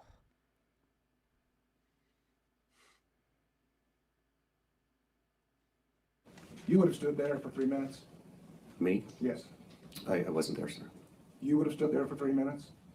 Plenty of I was people not there and did. experiencing everything that was being experienced. I think it would be an unfair assessment on my part with myself personally, my training, my experience. I would probably absorb information a lot different. And quicker? I would like to think so. And go? Or not, I don't know. It depends on what they were seeing at the time. I think that's what I mean about the context missing of what he was observing in other places. That's just to be fair, sir. Yeah, he is not a fucking keyboard warrior speculating him being fucking Superman with supersonic hearing, supersonic smell, and seeing through walls. And I think he comes off as much more genuine. He's like, look, I probably would have processed the scene much faster. Yeah. But I wasn't there. I can't make an assessment of how Adrian was reacting because I don't have his level of training. I wasn't there. Yeah. And this is still infuriating, the double standard here, how they hold Adrian to the absolute highest form of more or less SWAT team leader training, but every other cop is like, no, they are bumbling fools, ignore them. And during that 3 minutes, if you saw a police car, you would call for the police car to come over and give you cover while you're hearing the gunfire, the 100 shots going off inside the school? If I was there for 3 minutes, Yes. I cannot accurately say that, sir. You're saying one of your possibilities, 3 minutes of listening to 100 shots, you would have called a police car over to give you cover. Well, you would also know that other people are responding and they might be on the other side as well. So giving information and then hoping that they're coming where you think they might go is another consideration you should take. In active shooter, you were taught priority of life scale? I do. Innocent civilians first? Correct. And then police officers? Correct. And if innocent civilian, if 100 gunshots are going off around a school, 60 to 80 of those inside a school building, that indicates innocent civilians are in trouble. But they are just muffled sounds for everybody else on site. No, they're just muffled sounds. But all of a sudden, when it comes to Adrian, yeah, you should have known. Yeah. But they don't. Correct. Nope. But I don't think he was counting the shots at the time, sir. It's more than one. He's right, definitely. And so on the priority of life scale, the civilians are in trouble. You know the gunman's inside where the shots are coming from, but you're asking cover for yourself, correct? That's what Adrian did, right? Yeah, that's what happened, yes. And so that's kind of an issue that you as a Wasn't that the issue with the last witness, that this was absolute new information? That Adrian was the one who said, cover me? Or am I misremembering? No, he told Pargas because I think Pargas was driving up. He saw Pargas and he's like, Pargas, come cover me. So I think that's what he said. So, but he did ask for cover from Pargas. Now, Pargas was the acting Uvalde police chief. So he might have been like, hey, I think he's inside. Let's go in together. Or, Yeah, you know, so he's that was shooting. more or less, that is over a minute after he entered school. The shooter entered the school, which Adrian is not charged for. But yeah. police officer have had to deal with in your career as a police officer, that you have to put innocent civilians' lives ahead of your own safety. Kind of. Yes, sir. It just depends on the situation, yes, sir. I mean, that's something you deal with as a police officer, isn't it? Not always, but it is a consideration. But you have to put the civilian safety ahead of your own sometimes. That's kind of why you're a police officer. Yes, sir. That's why they give you training, Hopefully it's the right training, yes, sir. to do it appropriately Correct. and as safely as possible. Yes, sir. Because when the civilian needs you, they have the right to expect you to help them, don't they? Yes, sir. Didn't the Supreme Court say you don't have a duty to protect? Well, I guess they're getting under the education Yeah. thing. Then I don't. they are jumping between standards so fast, it's getting. And I know in Texas it only applies to adults. You don't have to protect adults. Kids, yes. Adults, no. So this, or you have to protect innocent civilians in this case. But apparently not. So Hey, I'm, Nick, yeah. I'm looking ahead, and I think the defense rests after this witness. Oh, Do we so want this is to just stay on your channel and see if they come back with a close. rebuttal? Oh, yeah, might as well. Because we're getting fairly close to Mm, when they might be back already. mm. Okay, but let's see here. Yeah, the eagle is back, so not. Let's see here. Yeah. At least that's what I'm getting from chatter on Court TV. I'm trying to Mm. watch Court TV, And thank you for law your and work. Thanks. or not law and crime. Yes, Judge. So, you know, I kind of want to talk about Coronado first. I figured you'd say that. So let's go back to what we know about Coronado, what we heard from their own expert. Coronado called out right here that he thinks that the shooter is inside the building. Did you see that? Correct, yes. Okay. And goes around. Now, what the prosecutor asked is that Coronado, when he heard the shots, he immediately knew that it was coming from inside the building. Now, Coronado was saying that he was calling out that he thought the shooter was in the building over here, right? Right? I don't think he heard anything there. Well, what I'm saying is, and this is my question, Coronado is calling out on the radio, meaning Coronado knows that this guy has gone in the building. Here. I don't think so. Well, he says, I think he went in the building. Coronado says, right? Okay. So you see, having that knowledge as you're coming around and then you hear the shots, well, of course you know that it's in the building because you knew that he was back in the building over here. Did Adrian have that knowledge? No. Right. So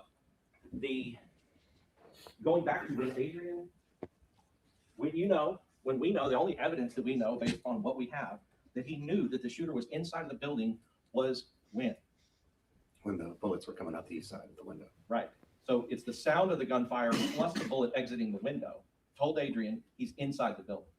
Now, from your review, after that point, when he saw the bullet come out of the window, what did he do after he saw that? Then Paige was there and they were already moving ahead. In fact, when you see Coronado running, saying, oh, get in the building, you don't see him by the car anymore. They've already moved towards the door. Right. And so what the prosecutor has done is he is trying to judge Adrian's actions by, Objection to what the prosecutor's done, Your Honor. It's not relevant. well, then I'll say on cross-examination. Oh, real objection, go ahead. On cross-examination, the prosecutor asked you the question as if Coronado, knowing that it was inside the building, somehow suggested that Adrian should based on hearing the shots alone, right? Right. But Coronado didn't just hear the shots alone. He was on the west side watching the guy, it having like somebody with line of sight to the shooter, knowing that he went in the building. Yes, sir. What I do know, if I might say, because from watching the video, when Coronado passed that gate by the west door, the shooter had already been in the building for 6 seconds. And I guess, and the idea is, in Coronado knew that because that's why he's running around the building. He thinks the guy's cutting through the building to get to the other side, right? Yes, yes. Okay. So Coronado knows that he's in the building.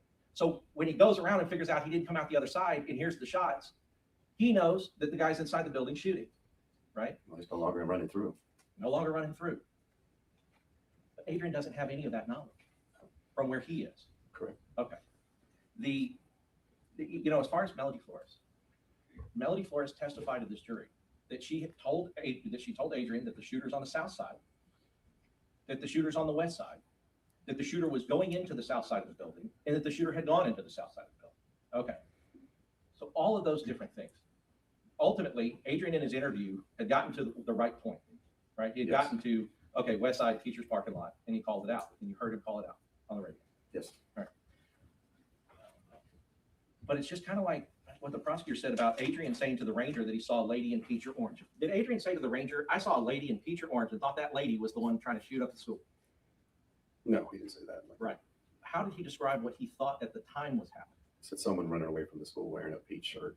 And then once he found out what occurred, once he found out that it was a lady, he's having the interview after he knows that it in fact was not the shooter. Correct. Okay. So he's describing now he knows it's a lady. But to suggest that that's what he thought at the time, there's no evidence that you've seen in your investigation to suggest that. No. Okay. In the same way, at the time he's doing the interview the day after, he now knows where the location of the shooter was. And that's what he communicated to the ranger. Yes. But that's not saying what Melody was saying at the time that this was happening.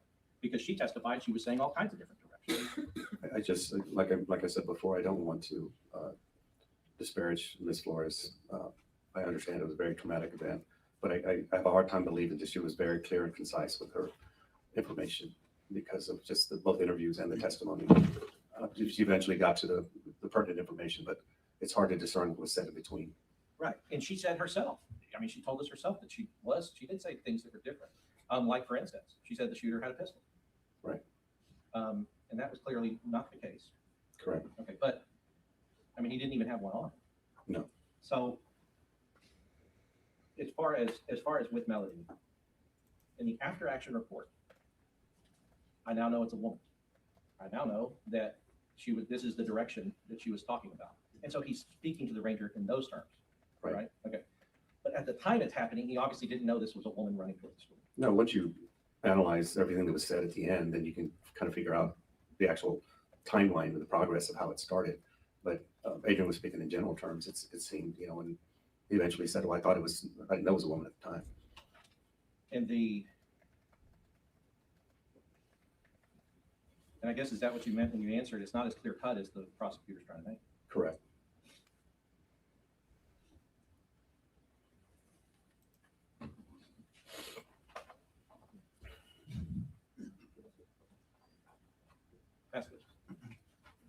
Yes, as to Melody Flores, you said it was complicated what she was saying. That's what it appeared, yes, sir. She said he's over there. That complicated? No, not those words, no. I hate you, He's wearing black. prosecutor. Is that complicated? Jesus fucking Christ. In No. between the information, he's on the south side. We are on the south side. He's not here. He went in the south door. No, he didn't. I was here. So after all this jumping back and forth, okay, now I can dissect all of this and summarize this into, okay, he's wearing black, he's on the west side, on the parking lot, he immediately calls it in.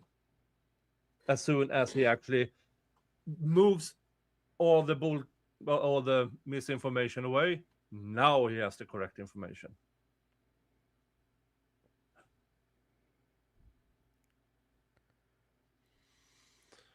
Okay, I'm sorry, but I'm sick of this. Yeah, I'm good with that. So here's what I'm going to do, because I saw this little passage up here.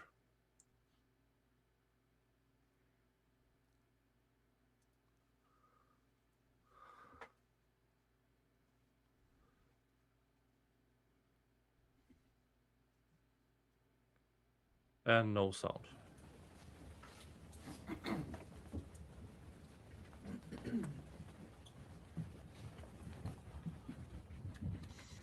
Okay, sending jury out.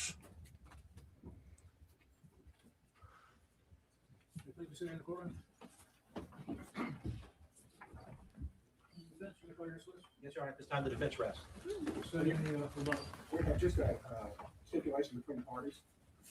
The stipulation is that we have gone back and reviewed, and it was Daniel Coronado who said that at the time Mendoza and Salcedo drove up, it was his voice that was on the radio. And while they had similar voices, he identified that it was his voice on the radio that said, "Shots fired, take cover." So we were stipulating that it was Daniel Coronado, not Adrian Gonzales.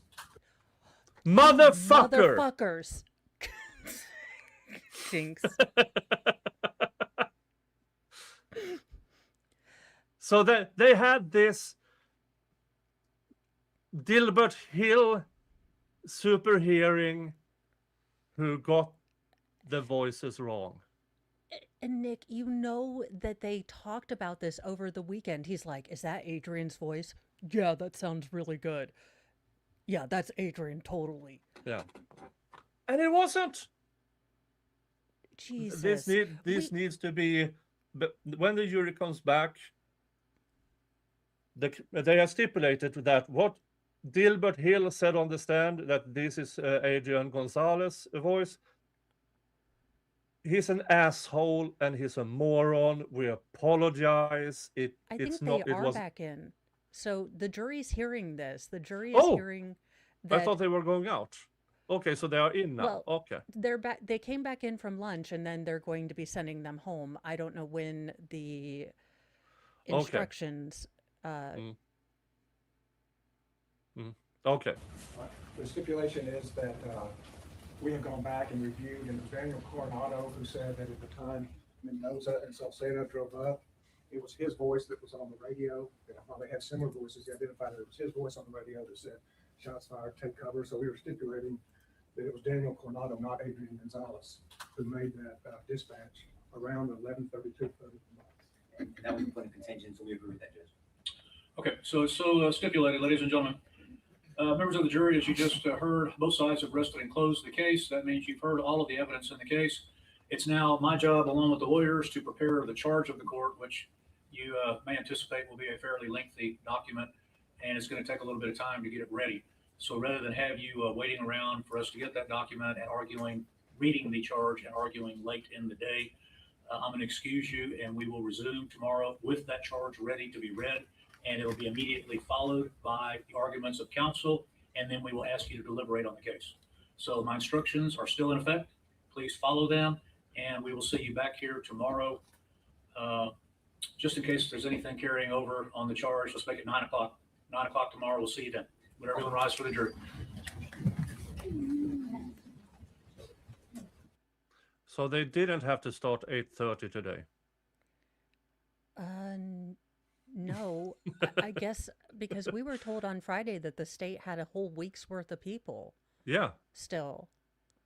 Yeah, but it seems like they are saving those for rebuttal. No, wait a minute. There's no rebuttal case No, if they're going right into the charging documents. yeah, There's no rebuttal case. I don't believe so. Or I thought the state would have said, hey, no, we'd like to bring Chuckles back on. Yeah, Your Honor, please allow us to show all the images of dead children again, because that's the only thing that can convict this guy. Yeah, pretty much is what it feels like. Yeah. Now, this actually works out great for me because my stream is supposed to start at 2:45. I'm going to push that back to 3. Mr. Mo started school, so I have to go pick up the wild feral children. For some reason, we can't just leave them at the school, which is upsetting. So I will be back very close to 3 because he didn't give us a time when we were going to be back for the charging instructions. Yeah, and this will be a discussion between the parties and the judge on the charge. I don't know if they are going to live stream that. Yeah, I almost hesitate to even keep the stream up because that's going to be a lot of them arguing. What we might do is I might Summary. do a summary, but I am going to push it back to 3:30 then, so I'm not trying to run home. So it has been scheduled for 2:45. It is going to change to 3:30, and then I will be back here to give you guys a summary of what we've learned because I still have last week that I didn't do. Because I was just like, another effing week, I can't. Will they still go after the chief? I would assume they will try, but if Mr. Rodriguez is acquitted, I don't know. I don't know what evidence they have against the chief, so it might be a completely different case. Now, Yeah, and they're completely different charges. The chief is only charged with 10 counts, whereas Adrian is charged with 29, and I don't know the logic behind that.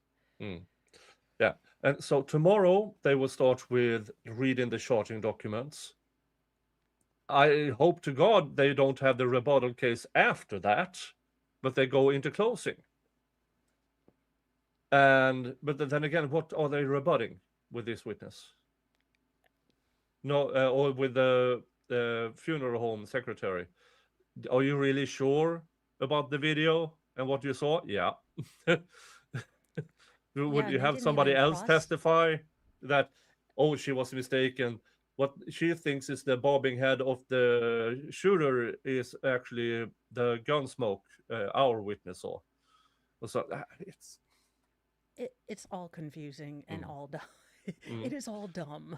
Yeah, but the charging will be lengthy. It will probably take all morning tomorrow. Hopefully, they will do the closing arguments, which means you will have a dull time at my stream and then closing arguments at Mo's stream tomorrow. And it might be expedited because in the beginning, when they had to read the charging documents, they Mm. only read, I think, 3 names Yeah. and then said, this carries on for all of the charges. Mm. Yeah. And then let's see, what day is it today? Monday.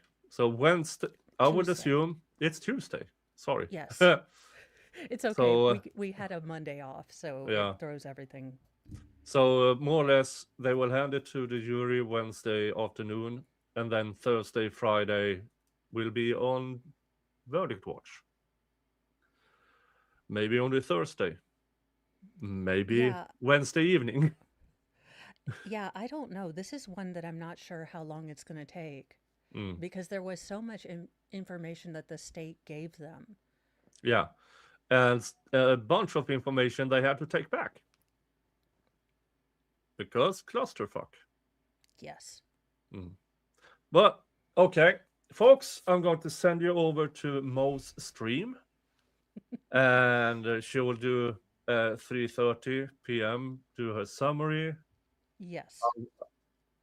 I just learned something about the Aaron Spencer case. Yeah, I hadn't even looked up who Aaron Spencer was, so I'm way behind on that one. Aaron Spencer is the guy who chased down and shot his 14-year-old daughter's groomer and Okay, rapist. yes, that case. Okay, Yeah. And he's now running for sheriff, Aaron Spencer. The now sheriff is being sued for SA of inmates in prison. of course. Yeah. 2026, And stuff like pace that. yourself. So I'm going to spend my evening here looking into that. Maybe make a video out of it just to make a Holy summary of the goodness. case and stuff like that. And yeah, because Yeah, somebody on X said there's a rumor because the now sheriff is friends with Michael Fosler's daughter. Michael Fosler, the PDF groomer rapist, his daughter is friends with the current sheriff. Oh, good lord. Yeah. Rumor.